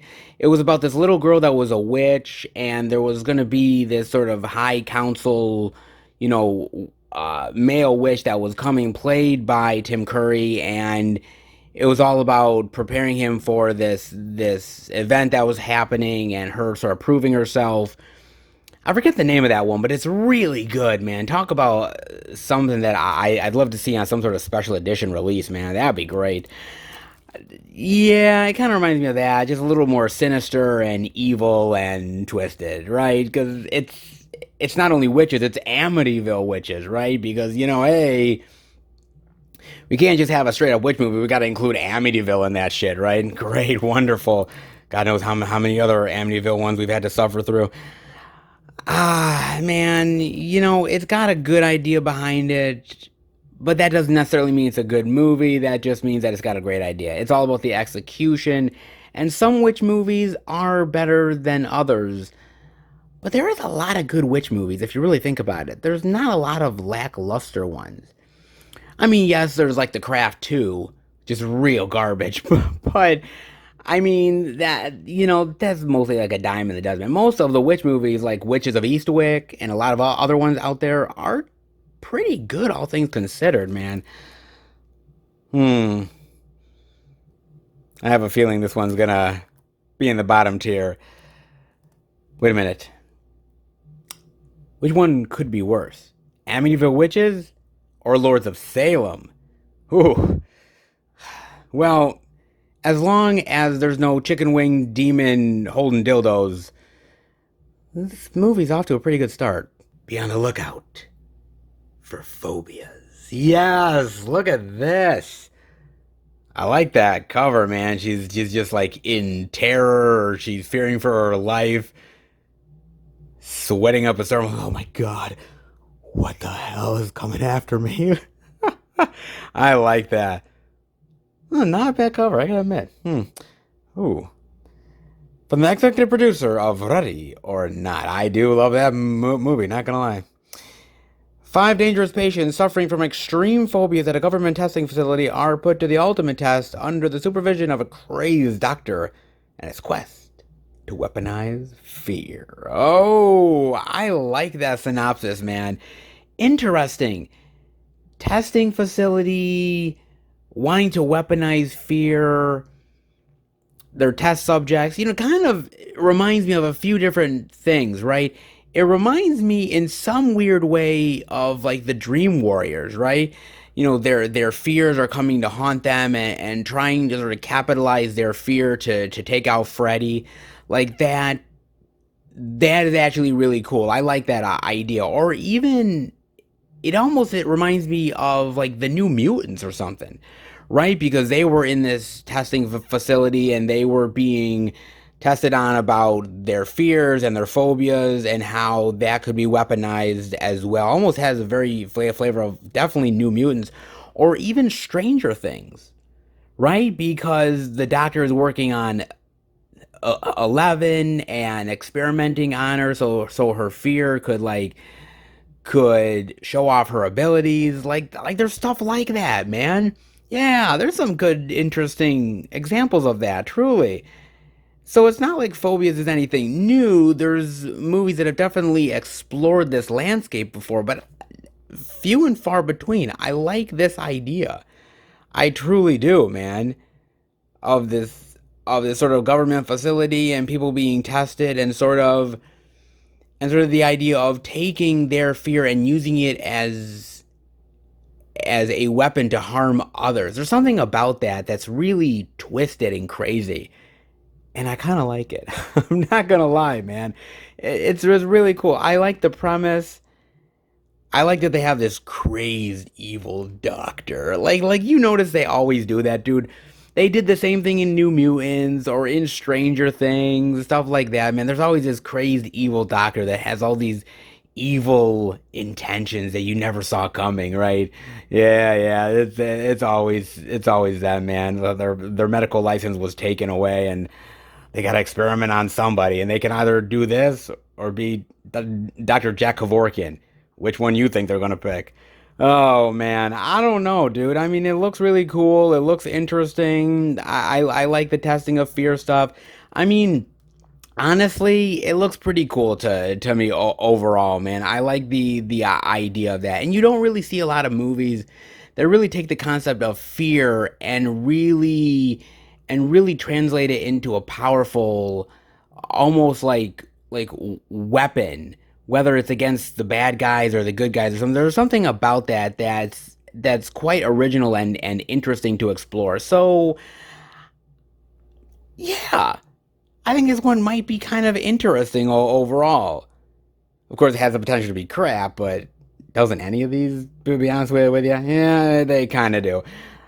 This one looks kind of fascinating to me. Interesting. If you guys know anything about phobias, definitely let me know. Fear used as a weapon. Be a very dangerous thing. I wonder if they could ever take my fear of losing my physical media collection and use it against others. Let me tell you, that would be terrifying. If you're gonna stay somewhere, stay away from the penthouse. You could get into all kinds of trouble. Yes, indeed, you could, man. Especially at this penthouse. Yes, and I like that cover, man. Look at that. Oh, what's going on with the boat? Looks like blood. Oh, we can either ignore it or be nosy. What do you think's gonna happen? They never mind their own goddamn business, guys. Never. They could see everything until they saw too much. Yeah. Nosy neighbors. Can't just mind their own goddamn business. Maybe it's for the best. What if the one you're spying on spies on you? Well, that's a good point. This dark, gripping thriller shows that evil lurks where we least expect it. In sunny California Beach, Peter and Amanda's new penthouse condo has a perfect view of the marina. One day, they notice a couple bickering aboard a docked sailboat, and Amanda befriends the frightened Tess, who soon vanishes without a trace. After Peter confronts Tess's boyfriend, Charles vows to make the nosy couple's life a living hell, stopping at nothing until he gets revenge. Oh, God. They just couldn't keep away, could they? They had to get into his business, and now they're fucked. Oh man, you know what this kind of reminds me of, dude? I was thinking about this, like almost like Pacific Heights or Disturbia, movies like that, or even like Fright Night or something. But I'm thinking about this synopsis, and it so reminds me that it takes a lot of influence from a movie like Rear Window that I showed off earlier, and the idea that a lot of horror movies stem from the idea of the Rear Window model. Of being nosy, looking out your window at somebody else, and something bad happens, and you can either choose to ignore it or get involved. And if you get involved, it could be the death of you. And I like that idea. like I said, it's nothing new. There's been a lot of movies that have done it before. I mean, a shitload of them, man. I mean, we're still seeing it to this day. The Penthouse. But I kind of like the idea behind that, man, and the idea that this guy is basically just weaseling his way into their life now and basically going to ruin everything they are and everything they dream to be because they saw too much and they just won't let it go. I love these type of movies, man. The tensions and the thrills.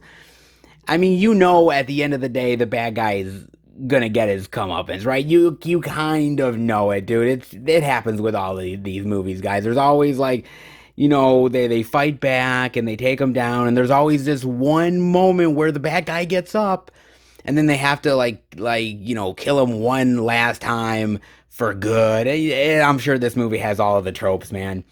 But I kind of like the synopsis. I like Michael Pear. He's very creepy, man. Look at that dude. God, he's creepy. He has a very creepy way about him, dude. But he's good. He's a good actor, man. So I could see him being a very creepy, stalkerish type of dude. But it looks really interesting. It looks fascinating. Yeah, been there, done that. But that doesn't mean that it still can't be good. It just means that you pretty much know where everything's going. Yeah, a little bit predictable, dare I say. But a lot of these movies, honestly, are pretty predictable in and of themselves. So it's not like this movie's doing anything wildly different. But I like the idea, man. It's an interesting thought process. And I've seen a lot of these movies from the 80s and the 90s. And this one seems like it would fit right into that. So that looks pretty cool, man. The Penthouse, I gotta admit, looks rather intriguing to me. And by the way, you know what? I wouldn't move into a penthouse anyways. Hell, I can't even afford a penthouse. Jesus, man. I'm just trying to afford a one-room apartment. And if I see any bad shit that goes on, guess what? My ass is turning off the lights, and I'm putting on a movie. Willy's Wonderland. Yes! We're showing off Willy's Wonderland yet again there, baby. I had to, man. It's Willy's Wonderland. It's Nicolas Cage. Come on, man. Why not, dude? Oh, Willy, baby. Oh, all that Nicolas Cage goodness. Mm-mm-mm. I gotta admit, Nicolas Cage, man, it's kind of fascinating about Nick Cage, isn't it? Because Nick Cage is the butt of a lot of jokes. I mean, truth be told, he is. A lot of people consider him a joke at times, but in reality, really think about this with Nicolas Cage, man. This man has reinvented himself so many times over, and he still has such a rewatchability to him. And he's been able to maintain a career when other actors have went down the rabbit hole of obscurity. I mean, think about that. If you think about somebody like a Jean-Claude Van Damme or a Steven Seagal, hey, I love Dolph, but I gotta say, it's the same with Dolph Lundgren and a lot of these actors who have come and gone. We see a lot of these straight to DVD movies, we see a lot of these cheesy flicks, and they're all kinds of groan worthy. But yeah, what separates Nicolas Cage from the rest? I mean, really think about that, man. I mean, it's so fascinating because Nicolas Cage really started out wanting to be a very serious actor, man. I believe he actually belongs to the Coppola family, if I'm not mistaken. I believe his uncle is Francis Ford Coppola, and he wanted to get into acting, and he always wanted to be a serious actor, right? And you know, he did that, right? I mean, leaving Las Vegas, and he's done a lot of other stuff in that vein. The Family Man and Matchstick Men, and a whole bunch of other movies. He's done that for. He's done plenty of those movies, man, and some of them are really good. But he's also done the weird, the odd, and the absolute ridiculous. I mean, Raising Arizona, Vampire's Kiss. Come on, Face Off. I mean, Face Off's a great action movie, but there is some really great, weird Nicolas Cage goodness in that movie, man. I mean, Drive Angry and a bunch of stuff that has happened, and then sometimes he does sort of family-friendly adventure stuff, like The Sorcerer's Apprentice or the National Treasure movies. And then sometimes you get a little bit of mundane Nicolas Cage, and some of those straight-to DVD movies, or a movie like Trespass and some of that other stuff. You're like, okay, it's kind of got a little crazy and got a little, yeah. I wish you kind of go a little nuts here, Nick. But honestly, I think Nicolas Cage has been able to reinvent himself a time or two over and over again, and I think he has a lot of great charm. I think he has a lot of great personality to him. And it's wild to think an actor like Wesley Snipes, right? Because Nicolas Cage owes a lot in taxes, the same as Wesley Snipes did. And he has done all these movies, right? Nicolas Cage done all these movies to help pay off his taxes and take any job that literally comes to him. And sometimes they're really cool, like a Mandy. And sometimes they're absolutely really terrible, like jujitsu, and you're like, what the fuck was he thinking? But,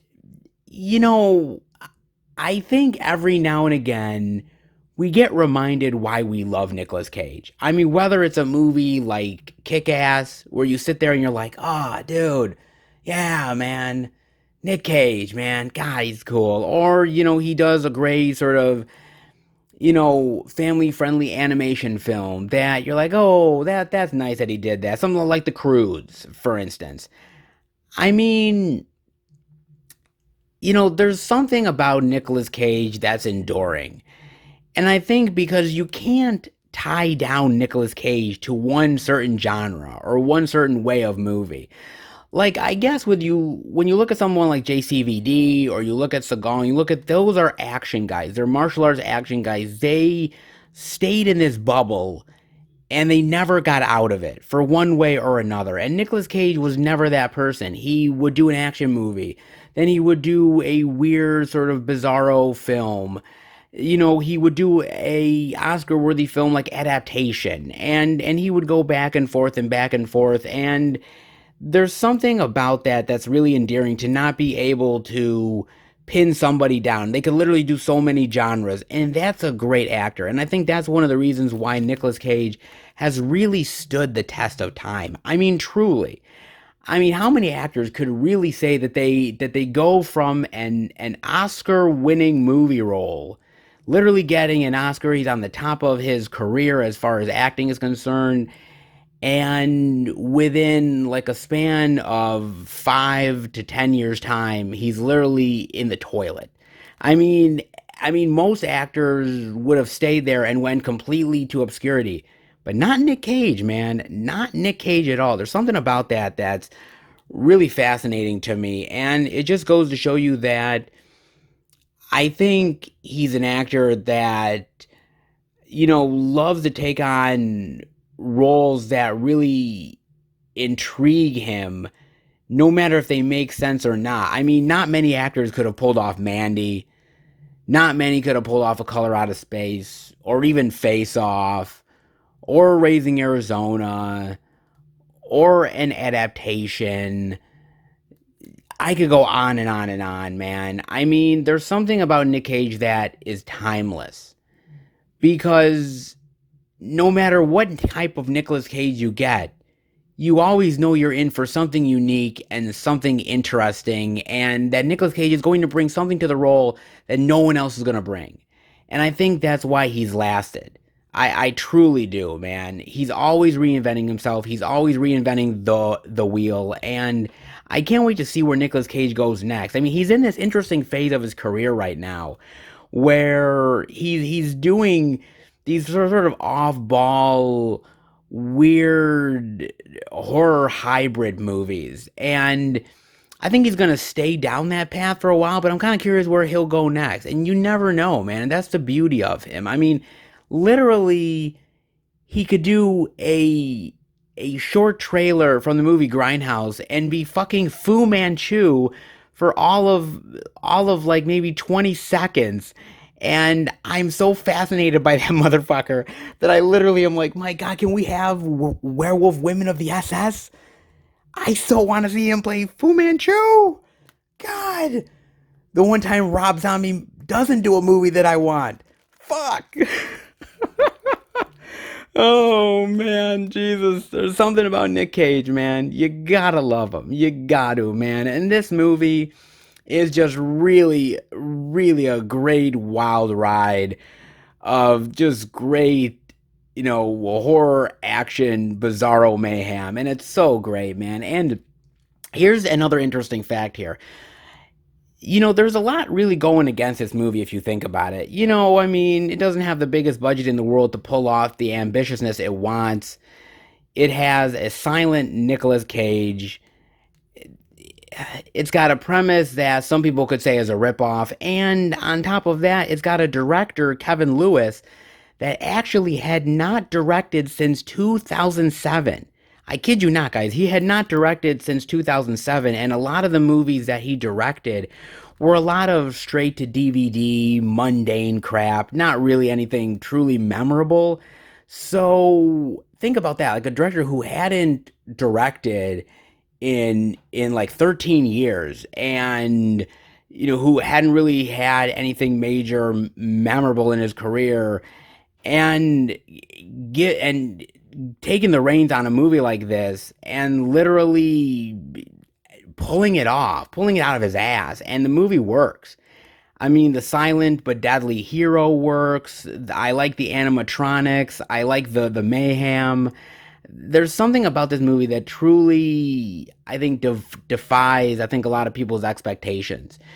You think you're going to go into this movie thinking that it's going to be the cheesiest thing in the world. And yeah, in some ways it is at times. But I got to admit, there's something really wonderfully, like odd about it and, off kilter that you kind of enjoy.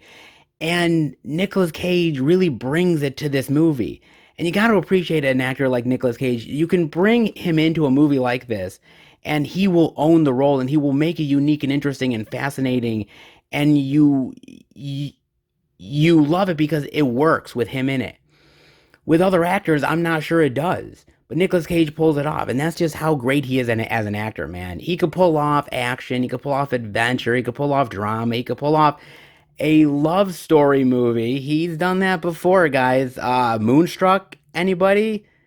Huh? Come on, man. Or or so many other movies that he's done. He's good, man. He truly is good. He's one of the best. And it's about time we started giving him the props that he absolutely deserves. Because Nick Cage is awesome. And I think people may joke about Nicolas Cage, but at the end of the day, let's be real. You love him. And so do I. Willy's Wonderland, baby. Only Nicolas Cage. Indeed, baby. Only Nicolas Cage, indeed. And only Walmart goodness, baby. Look at this. Can't beat the wonders of Walmart. So good. God, I love it. A good old-fashioned Texas haunting. Good witches, bad witches, you know how they do it in Amityville. A lesson in fear. And people in penthouses, they just don't know when to mind their own goddamn business. Oh, what a very interesting old Walmart stack this time around, dare I say, guys. I hope you guys enjoyed it. It was definitely quite interesting. And, even on slow physical media weeks, there is still stuff to check out, guys. It's really interesting because, with the pandemic going on and physical media sometimes at a standstill, it feels like physical media is sometimes on the ropes. It really does. And it can feel a little underwhelming, and it can feel a little bit like there's not much to show off and there's not much to really, you know, dive into. But, you know, you only make it as good as what it is. And what I mean by that is, you know, you can go out of your way and dive into interesting physical media at these stores. Yes, it takes a little bit more of a try than maybe it usually would be. You know, sometimes it's effortless. The physical media is there and you can just dive into the new stuff and it's pretty easy. And then there's weeks like this where you gotta pull a little bit more out. You gotta take that blood from the stone a little bit. And sometimes that's easier said than done.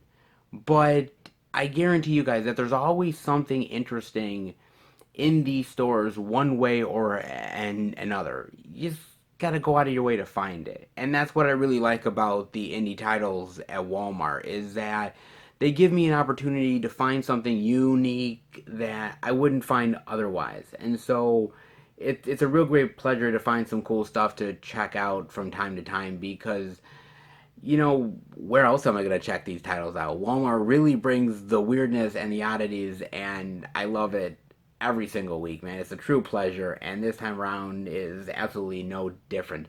Sometimes it's easier said than done to search for media, but when you find some really cool and unique oddities, they're definitely worth showing off, and this time, no exception. Absolutely no exception whatsoever. So, hope you guys enjoyed it.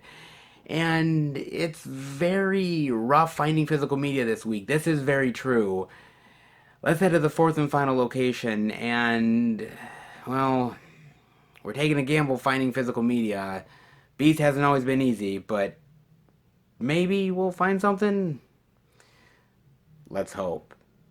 All right, everybody, we are at our fourth and final location, and you know how we do it. The last stop has to be the beast of them all. Yes, indeed, we are back. You guys guessed it. Best Buy, the Beast. Best Buy, baby. I am very curious of what they're going to have this week. They might not have much considering that it's a slow physical media release anyways, but you know how I like to always go in and check out what physical media releases I can find anyways, and maybe we might be surprised. It's always possible with the Beast, you never know. How about we go in and check it out? All right, we are in at Best Buy, and under the new releases, guys, I'm not actually seeing anything new this week. I'm not seeing Willy's Wonderland. I mean, I'm seeing Soul, they got Croods, News of the World, Mulan, Tenet, New Mutants. Of course, they got a shitload of that Top Gun steelbook. Holy shit. A ton of that, but of course they've got Barb and Star. Jesus Christ. Of course they've got that. But they don't have Willy's Wonderland, and it is over here for $14.99, but there's none available. What? Maybe they sold out of it, but Willy's Wonderland? I mean, how many copies did they get in? Like, 2? Jeez. Seriously? Literally nothing over on this end.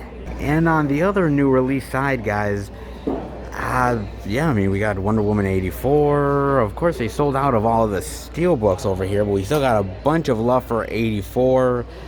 Earwig, Fatale. Of course, they have the Hobbit trilogy on Blu-ray and 4K, and of course, it hasn't sold out yet, unlike the Lord of the Rings sets, which do sell out. Gee, I wonder why. It's just not as good of a trilogy. I'm telling you, and people know it, and they're not wanting to pay the money for a not-so-great trilogy. Just saying, man. Just honestly saying. I mean, they got Love and Monsters, Come Play, 1917, the Bad Boys Collection. I mean, they got stuff here, but nothing new. I mean, it's not really a big physical media week anyways, but I thought we'd see something. These areas are bust with new releases. God, let's hope there's something on the back end. Holy shit, guys. I am serious, man. there is nothing new over on the backside here. It's a lot of the same stuff from last week, or older stuff. I mean, there's Shadow in the Cloud. There's Jesus. There's Barb and Star. Friday the 13th Part 2. They still have some of these. Why would somebody put Barb and Star in front of Friday the 13th Part 2? Why? Put it in front of Barb and Star, Dan. Yeah, but you know, I mean, Ip Man and Spell and of course, they have to have the Toll Man. Oh, God. They have that. Dark Web, Renapal. Which, by the way, Renapal is still a really awesome movie. If you haven't checked that out, definitely do it. But they have Fat Man and Vanguard. A lot of the older stuff, but they literally have nothing new at all this week. Literally nothing new. Even over on this section here, it's starting to get a little bare, and they haven't restocked it yet. Man. I mean, look at this. They have a whole section of Star Wars. I mean, Star Wars is cool, don't get me wrong. 4K Blu-ray Star Wars is great, but they're literally barfing Star Wars out of their ass. They're barfing Star Wars out of their ass, but they don't have any of the new releases. Even the TV collection stuff over here, man. I mean, some of the stuff over here makes no sense. They're carrying the complete series of The Nanny. The complete series of The Nanny. Wow, because that's really the hot item, right? Oh boy, I mean, the Nanny's flying off the shelves. I mean, Fran Drescher, I don't know about you, but she definitely gets me hot and bothered. Oh my God, literally. I mean, it's cool. They have the real Ghostbusters, the animated series. That's cool. Quantum Leap, you gotta love Quantum Leap. But I mean, shit. What the hell? Wow, holy shit, guys. Damn. Man, Best Buy this week whiffed. And it whiffed hard. Woo! Fuck. Okay. Was hoping to show something off, but Best Buy had other plans. Damn. So much for hitting rock bottom. Alright. Let's head out. Oh my God. Are you kidding me? I mean, damn, every place had something, but Best Buy, the one that's supposed to be the beast, has literally gotten crushed. Oh man, dude, damn. I mean, it's not that you can't find stuff here. I mean, there is some cool movies here worth checking out. I mean, hey, they have Death Wish for $11. That's a cool movie. I mean, let's see here. Some anime, not bad. They have the Blu-ray of Caddyshack for $6. I mean, you can't go wrong with that, right? And they have that. They have Boondock Saints for $6. This is a really good movie. If you ever want to know what Willem Dafoe looks like in drag, Boondock Saints. Just saying, and it's quite horrifying. Great movie though. That one, of course, they got Blu-ray Fight Club. First rule Fight Club. Don't talk about Fight Club. Got it. Okay. Won't talk about that, but they have Heavy Metal, great flick. I mean, they even actually have the Blu-ray of The Sandlot for $5 with the slip, by the way. I already own this, but if you know, that's a good price actually. Twister as well. So there is some cool stuff. There is. But not as much as I'd like, especially for the Beast. And they can't even get Willy's Wonderland in. The Beast, once mighty, has definitely fallen on hard times. That's for damn sure. And as we see here, the physical media section is quite rough. Let's hope it improves. But I think we'll be waiting a while till that happens, guys. But hey, some weeks you strike it big, and other weeks you practically strike out. And this week, struck out big time. It happens, but hey, at least I got to see some physical media goodness. Certainly not here, but hey, something is better than nothing. And when it comes to physical media, sometimes in certain weeks, well, you got to take what you can get. You know what I'm saying? Alright, well, guess that does it. Let's head home and finish the video.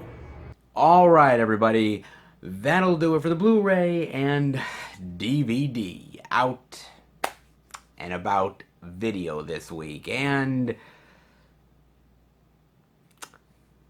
you know, doing these out and abouts, man, let me tell you, it's always quite fascinating. Really, it is. Even on big release weeks, when I know there's an abundance of titles that are going to come out, there should be a bonanza of physical media at all these stores. You guys have seen the videos. You know that's not always the case. It's literally a gamble every single store I go into every single week. And that's what makes the out and abouts really unique and interesting. And this week, I knew it was a very weak release schedule. It really, really was. And so I was just hoping for maybe seeing one or two titles at best. And I'd be happy. But it was so fascinating to find something at almost all of these stores that was very unexpected. Whether it was the vintage art slipcovers at the first Walmart, whether it was the sale titles going on at Target, the indie weirdness over at the second Walmart, and yet Best Buy was still a bust. Jeez. I mean, I apologize for Best Buy, guys. That really sucked not seeing anything there, but I mean, part of me is surprised by it, and another part of me isn't. You know what I mean? Sometimes physical media is plentiful at some places and not always at others. But you think Best Buy would be solid, but they sort of become the unreliable one. And they used to be the most reliable, which is crazy enough as it is. I mean, you know, these upcoming weeks, physical media is going to be pretty much at a standstill. And there's not going to be much to talk about. And Best Buy is in some ways maybe an indicator of that. I mean, when I was at Target and I was talking to the electronics manager, you know, I was saying hi to him and we were just bullshitting for like 5 or 10 minutes. And, you know, he was telling me, wow, there's really not much coming out within the rest of April. And I was like, yeah, it's pretty bad. And, you know, it was interesting because the conversation that we had, you know, we were talking about how a lot of these movies are going on streaming and how, you know, things are slowly coming back to some sort of normalcy, but, you know, that doesn't always translate to in-store physical media, and that there will be stuff worth coming out, but it's going to take a little while longer than we'd normally like. And so as things are slowly opening back up, as movie studios are starting to slowly start to bring things back online, physical media is starting to slow a little bit, at least in stores. Physical media is still abundant in so many ways with the boutique labels and the online shopping, but in stores, it is a bit of a gamble from time to time, man. And it can be rough finding worthy physical media to dive into. Truly, it is. Trust me, I've had whole videos where it's been tough, man. This is an indicator that there is rough times ahead for physical media in stores. But that's sort of the ebb and flow of physical media, right? You know, back in the day, it used to be plentiful every single week, all year round, and it was a physical media lover's dream. It was their wettest dream if possible. And now that's unfortunately a sad reality that it's not what it once was. And if we can accept that, then I think we can move forward and have an understanding that physical media is not what it once was, but we can still make it really great. It just takes a little more effort than we'd like. But this week proves that just because it's slow doesn't mean that there isn't things worth checking out. There is. It just takes a little bit of more work on the eyeballs to go check it out. But you guys know physical media is always worth it, regardless. Big weeks, small weeks, short stacks, big stacks. Physical media is always worth diving into. And as long as there's something worth diving into, I will be there to dive into it. That is for a damn sure, guys. So even though it was slow, hopefully you guys took advantage of some sales, maybe a new release or two. Definitely let me know what you picked up. As far as I'm concerned, well, let's dive into some of the stuff that I got this week. I ended up actually at the very first Walmart.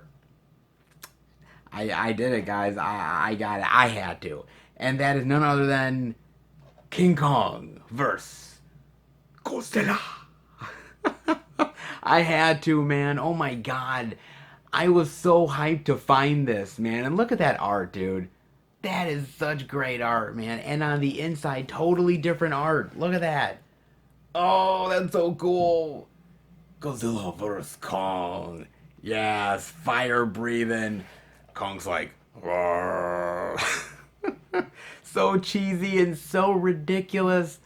Oh, such B movie, man. But goddamn, is it fun? I haven't seen this in a long time, man. But boy, oh boy, it just looks all kinds of ridiculousness. But that's sort of the charm of it, man. It's just ridiculous people in outfits and fake cities and doing it.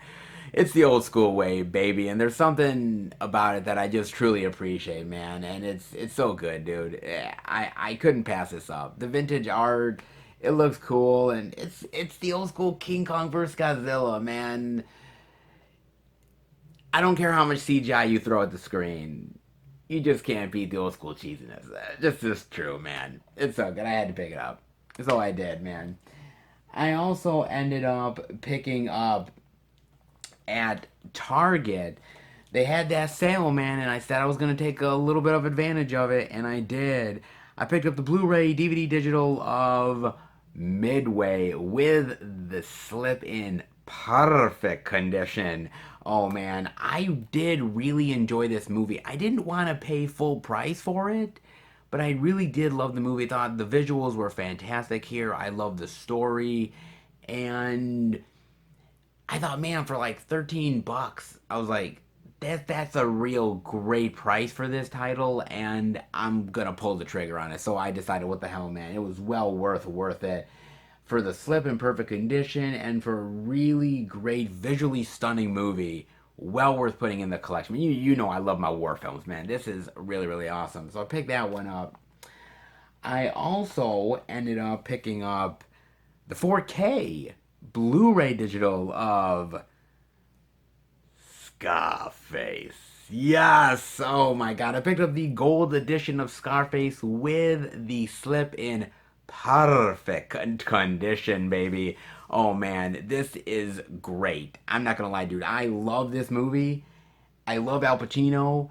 And this is just one of those really great, quotable, badass movies that I think everyone should just have in their collection, man. I mean, truly. And it's just a great addition with so many wonderful bonus features here. Oh, man, look at that. All that bonus feature goodness, man. Oh, God. Really great. And the 4K for like 17 bucks. You know, I thought it was a pretty great deal. And I saved a little bit of money, I can pop in the movie and, like, just saying. Hope I'm not the only one. I kid. Seriously though, it's a great addition, and 4K for 17 bucks, especially Scarface, had to get it, man. Well worth the pickup. Well worth it indeed. And then I picked up the Blu-ray of Willy's Wonderland. Yes, I picked up Willy's Wonderland, baby. I actually picked this up over at the second Walmart when I was there checking out the indie goodness, because they had it for like $14.96. I mean, I wasn't gonna pay the amount of money that Target wanted because that's crazy ridiculous, man. There's no way I was gonna pay that kind of cash. I mean, as much as I love the movie, yeah, come on, man. 14.96. That's a great price for this, and I love the movie. I just think it's a really fun, wild ride that I went in with low expectations, and I was really surprised by this one. I just think Nicolas Cage is really badass in it. I love the killer animatronics, the kills. It's just a really fun thrill ride that I had a lot of fun with, and I definitely wanted it in the collection in a big bad way. So I had to pick it up, man.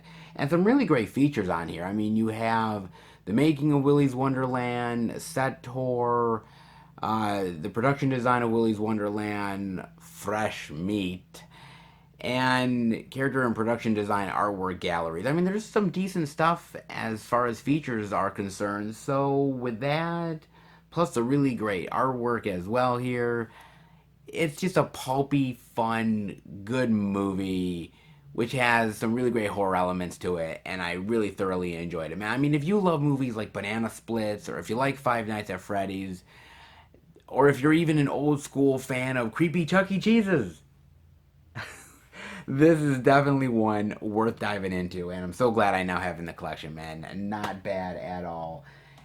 And that's not it, guys, because actually, I ended up also getting in the mail, I got the Blu-ray of Rent-A-Pal. Yes, I did. Now, actually, I could have gotten this at the stores. To be fair, I could have gotten this at Best Buy.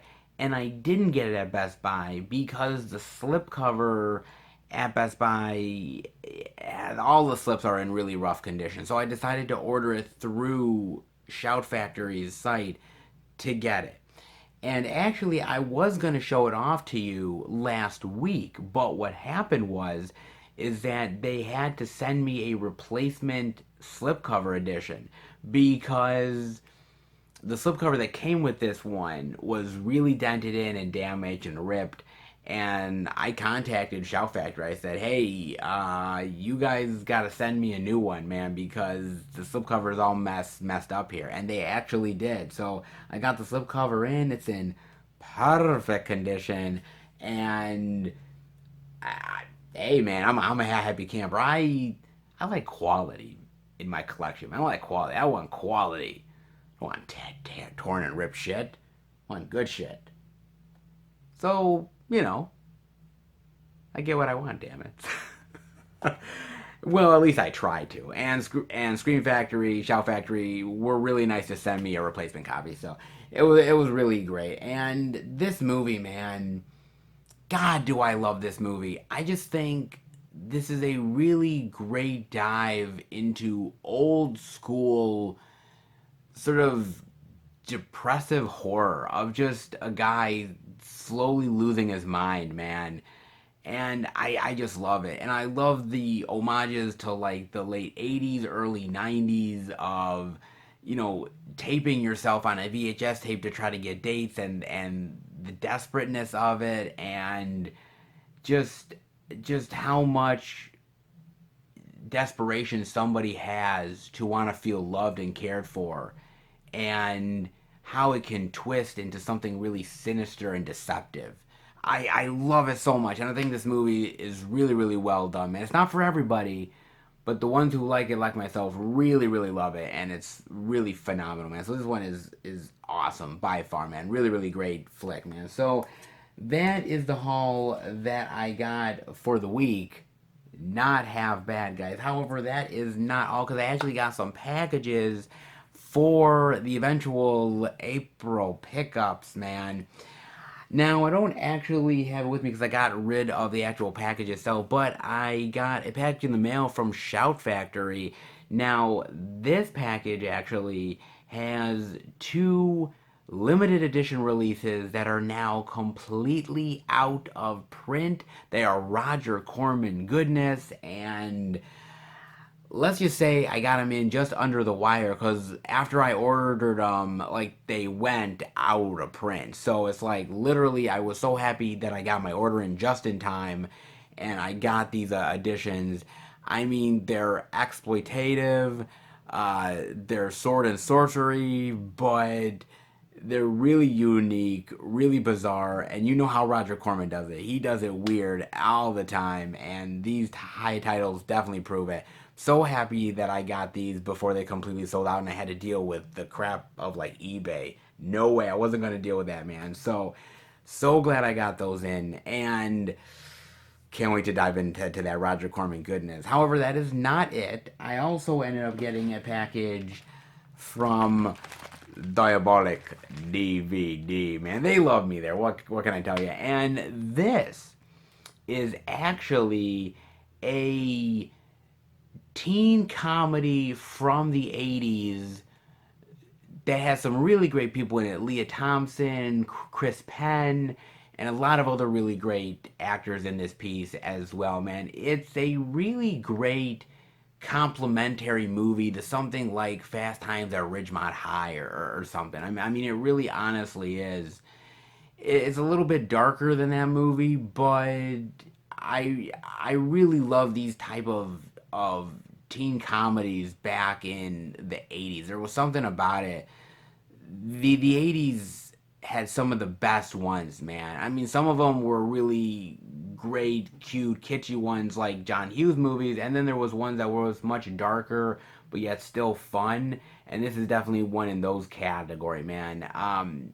It's a really great flick. I haven't seen it in ages, but when Kino Lorber announced it, I just had to dive into it. So I'm so glad that I picked this edition up. So great. But you guys will not get to find out exactly what I picked up until my Blu-ray pickle video for April, which will drop sometime soon, guys. It will show off all the releases that I got for the month. And these are some of the early pickups, but I'm telling you guys, I am getting some really wild and very interesting titles, man. 80s, 90s, retro, out of print, limited edition, collector edition, stuff that I'm getting from overseas, the boutique label love, and much more. It's going to be a really great and jam-packed April, I guarantee it, guys. It's going to be a good one, so definitely stay tuned to that. And also stay tuned to more stuff coming to the channel, more live stream love, more movie reviews with my friends that are coming. We're going to be putting out soon Coming to America 2, the Justice League Zack Snyder Cut review, Godzilla vs. Kong, and so much more that's headed your way. Also, very soon, very soon, within the next week or two, I'm finally going to be able to show you guys the December Blu-ray pickup video. I know it is like so beyond late, guys. However, I have been diving into every single bit of the movies, the special features, and I just wanted to dive into it all for you guys, and I can't wait to show it all off because it's going to be one hell of a final haul for the end of 2020. So definitely stay tuned to that and much more that's coming to the channel. We appreciate the love, we appreciate the patience, and we appreciate you sticking with us, man. Thank you so much. We appreciate the great support, and trust me, some great stuff is coming to the channel, so definitely stay tuned.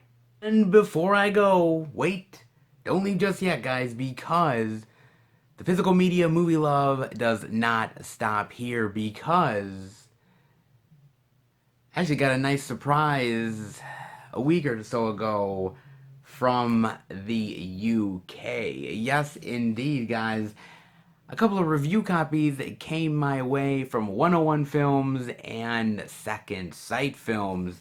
Very excited to check these two movies out, the physical media releases, and I can't wait to dive into it with each and every one of you.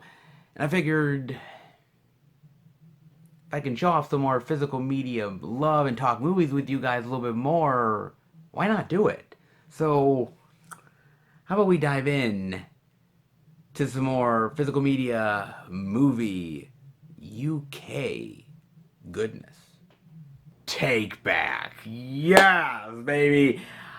I got the pre-production disc in the mail from 101 Films. I want to thank them so much, and thank you to Debbie for sending this out my way.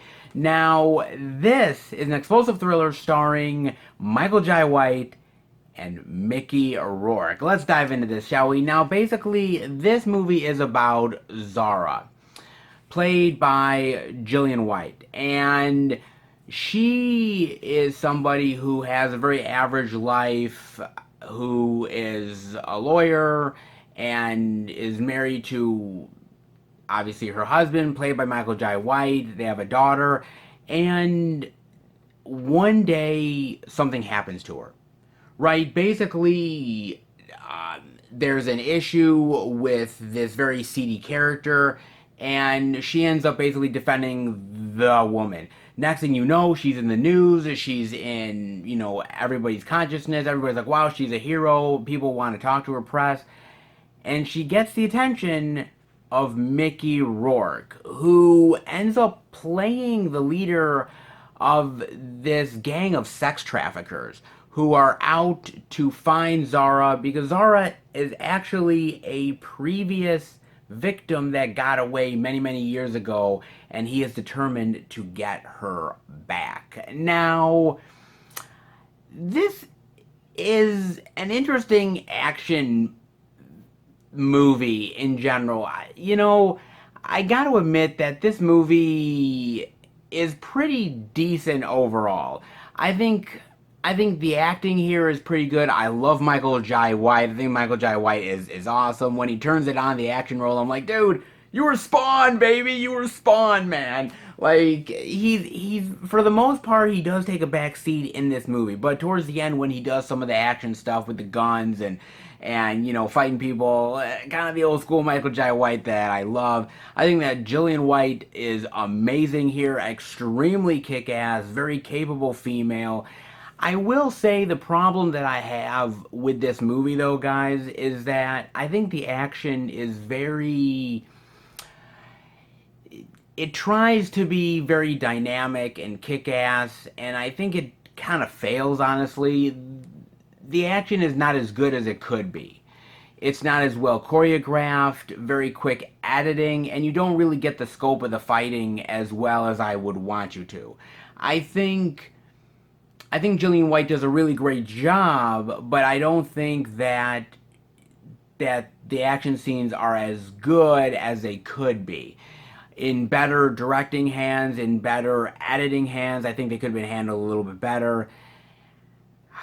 But the real sin of this movie, okay, is, well, you saw him on screen, Mickey Rourke. Oh, Mickey. Okay, so the problem that I have is Mickey Rourke plays the bad guy here, right? And Mickey Rourke can be a very intimidating figure. I've seen him be that in other films before. Iron Man 2, anybody? He's able to be that guy. The problem is that Mickey Rourke doesn't really do much in this movie other than maybe do some very creepy stares and say a couple of intimidating lines, and that's it. He's pretty much milquetoast. I mean, I'm just gonna be real. He's weak sauce in this movie, man.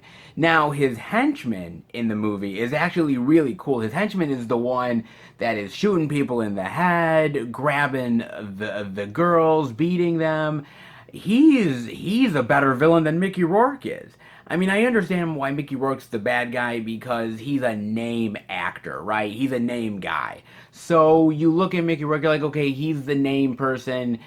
But I wish that Mickey Rourke would have done something better. I wish that Mickey Rourke would have been more badass. I wish he would have done some evil villain stuff in this movie where I could believe him to be such a badass presence.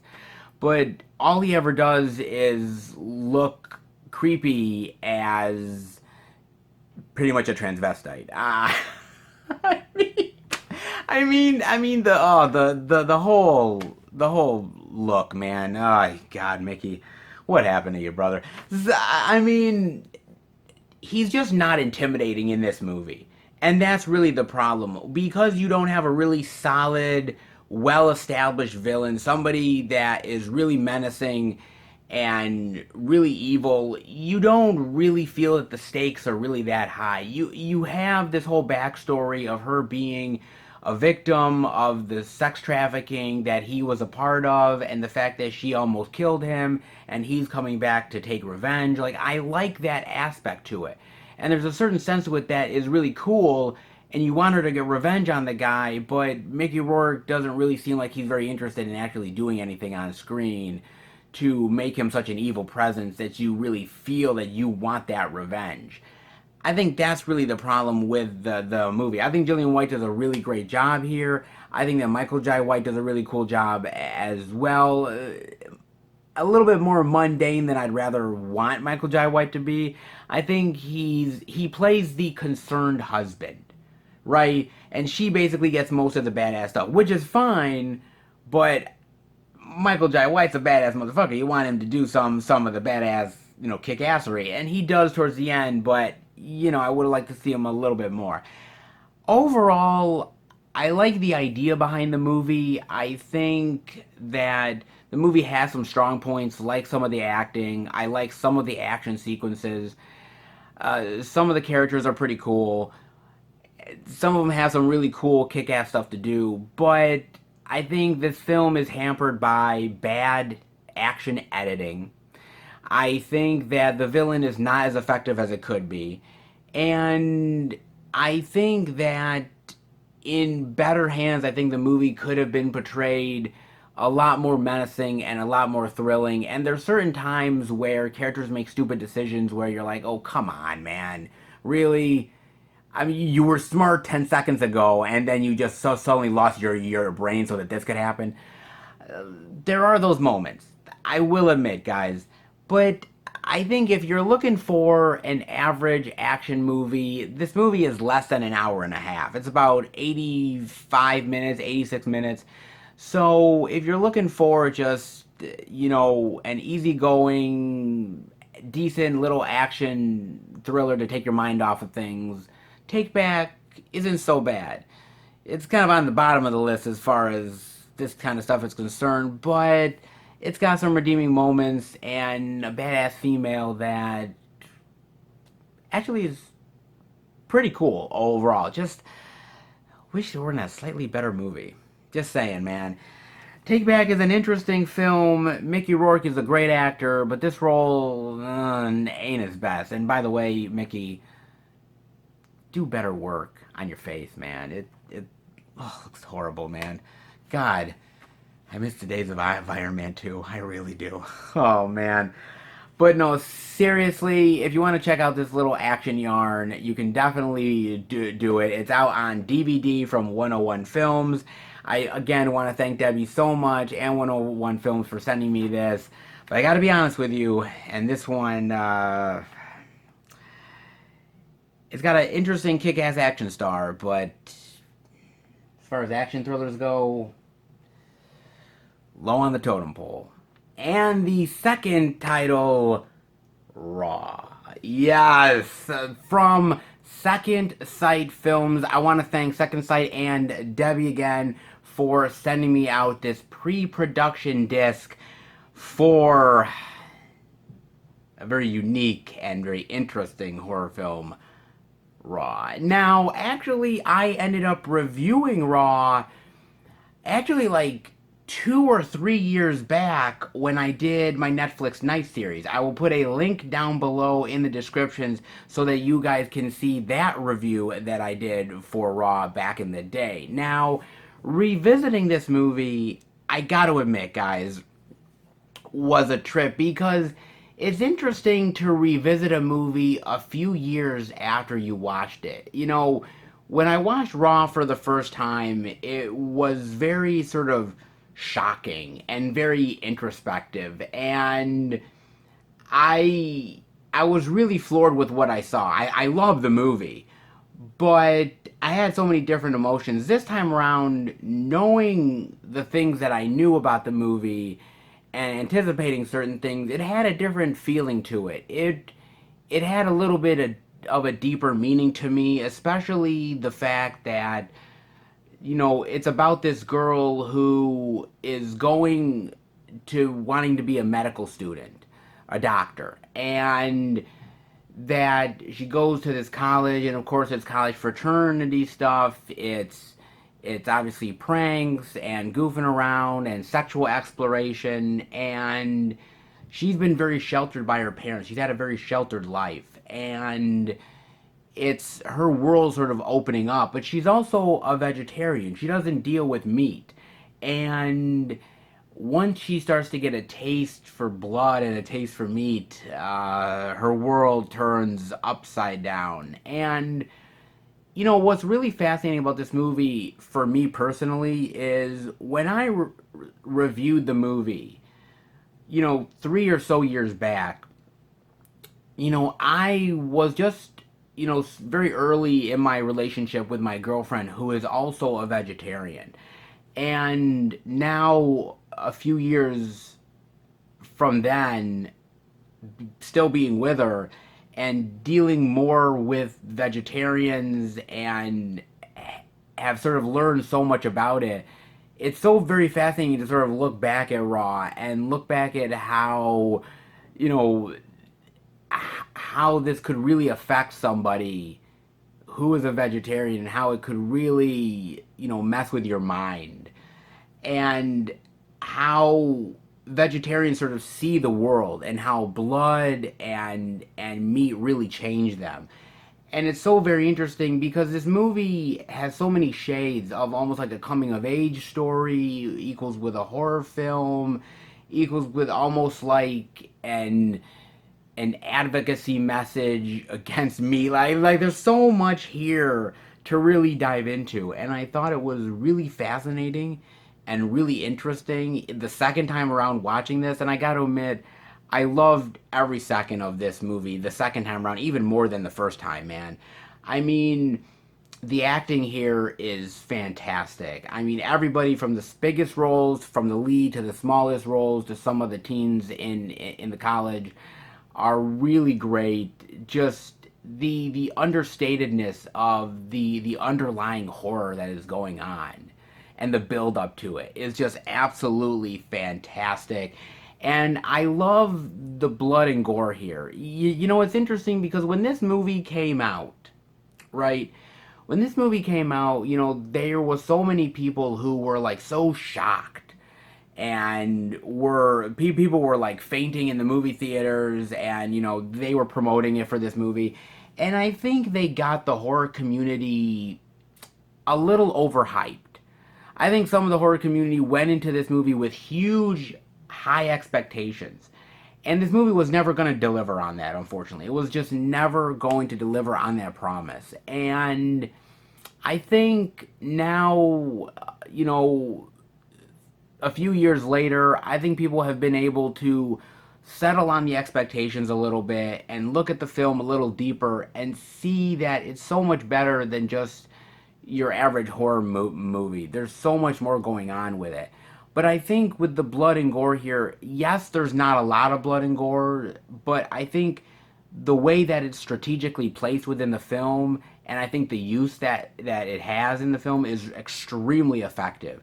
Whether it's the whole finger scene, whether it's that scene where she's having sex with the college guy and she's so ravaged and wants to bite him and eat him that she just literally goes and literally bites on her wrist because she needs something. She needs blood somehow, and she doesn't want to attack him, so she's going to bite herself. I like that. I like the gruesomeness of when she wakes up in the morning and she sees that guy's leg and what she had done to him. Things with like her sister in the movie. Very interesting. Again, not as much blood and gore as I think some horror fans would love to see, but I think the places where it's put in, I think, and the use of it is really effective when they do use it, and it's really well done here, man. I think the movie is very brilliant, and I think getting a chance to rewatch it again was a real treat. The first time there's so much going on sensory wise. I really enjoyed it, but this time I was able to take it in a lot more, and it felt even more effective, man. It's just a really great haunting, creepy tale of a girl finding herself, but finding herself in the wrong ways. And it truly is effective, man. Now, Scream Factory has put out a Blu-ray edition of Raw with some really great special features on it. Now, this disc from Second Sight Films is coming out later on in April, and it is going to be a collector's edition release. It's going to have a slipcover with it, and the extras are even more plentiful than the Scream Factory edition. Let's dive in, shall we? So we have here an audio commentary from the director and the actress, really great here. You also have an audio commentary by Alexandra West. You have an interview with one of the main leads here, an interview with one of the producers of the film. These are really fascinating interviews because they dive into every little aspect of the film, whether it's the production aspect of it, shooting at the college, getting a bunch of the college students there, the logistics behind it, or the whole idea about the acting of this film. Like the main lead talks about how she knows the main director, that they've had a relationship with each other for a very, very long time, a friendship that has lasted, and how this movie, actually, crazy enough, this movie was pitched a long, long time ago, back when the original main actress that's in the movie was like 12 years old. And it just hadn't gotten made, and year after year, there was a possibility that she could become the lead, and she eventually did. It's a very interesting story, man. I mean, you have so much stuff. You have that. You have a great long 40 or 50-minute interview with the director. You have a great video essay. You have some really great interviews and quick bites. Genre matters. You have the premiere, the Q&A, deleted scenes. So much stuff here, man. It really is absolutely amazing. All of the special features that you get on this disc, and it's just one of those really great horror films that actually it's a really great thinking man's horror film. And what I mean by that is it's a horror film that I think really makes you think about all the little aspects to the movie and how they matter, and thinking about vegetarianism and thinking about meat and how those two worlds collide, being in college and the college experience and just all of that stuff coming together. There's so much stuff going on in this movie that you really need to watch it more than just once to really take it in. But I think every single time that you watch it, at least now the second time that I found even more interesting things in the movie that I didn't find before. And I think that's what's great about certain horror films, is that it really connects you to the material in a really great way. Take yourself away from it for a while and then revisit it, and you find such really great new nuances and aspects to it that you didn't find before. And Raw is one of those really, really great, solid thinking man's horror movies that I think is really special, man, and gets better every single time you watch it, man. This is a really fantastic movie by a really fantastic director. It has got a lot of really great additions out there, but if you haven't bought it yet, Second Sight is putting out this edition, and with all the special features, it's going to have the slipcover, it's going to have a lot of really great, bombs and whistles and all that great extra stuff that we love as physical media collectors. If you are looking for a really great edition, Second Sight Films is where it's at, guys. So definitely take a look at this film. Take a look at that edition. You can order it on Second Sight's website, or I believe you can also order it through diabolicdvd.com and a few other sites as well. So definitely take a look at that, guys. You gotta love the UK. What can I tell you, guys? Some really interesting movie goodness worth definitely diving into. Again, I want to thank 101 Films and Second Sight Films for definitely sending me out these review copies. I really, really greatly appreciate it, man. Some interesting physical media love, always worth diving into. You guys know that. That's for damn sure, guys. Very, very well appreciated. And I hope you guys enjoyed this video. If you did, definitely give it the thumbs up. If you're new to the channel, welcome.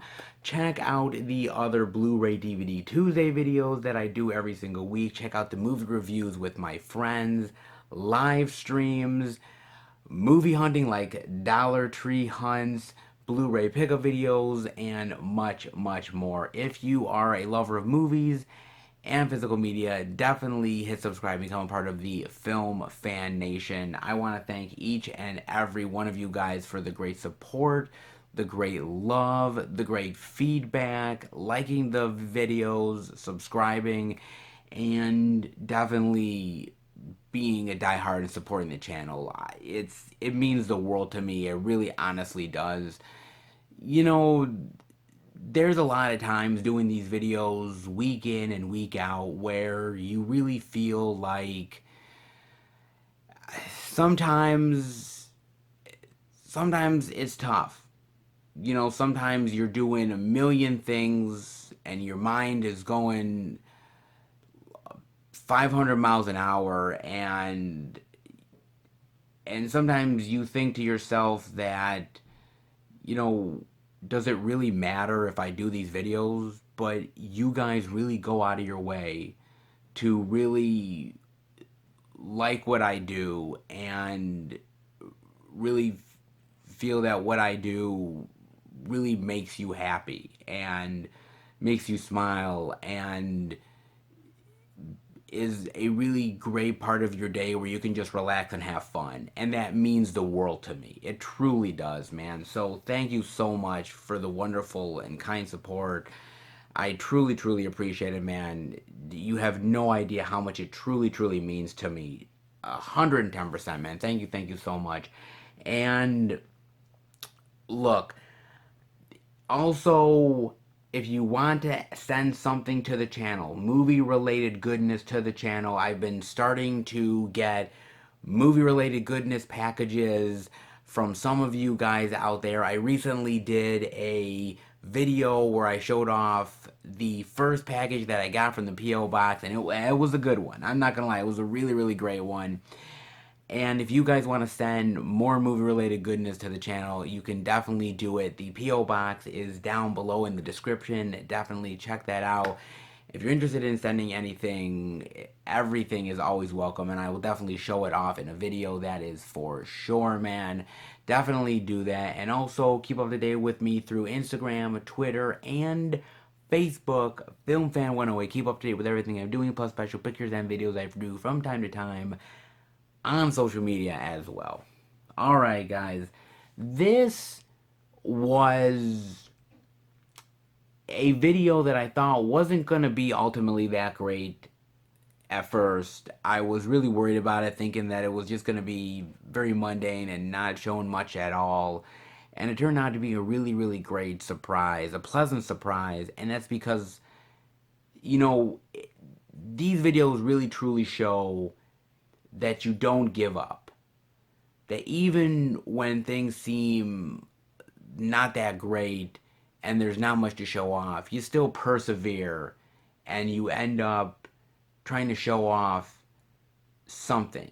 Because at the end of the day, I think we all can agree that physical media is worth diving into, and something is better than nothing. And this week really proves that you can find some really cool stuff out there.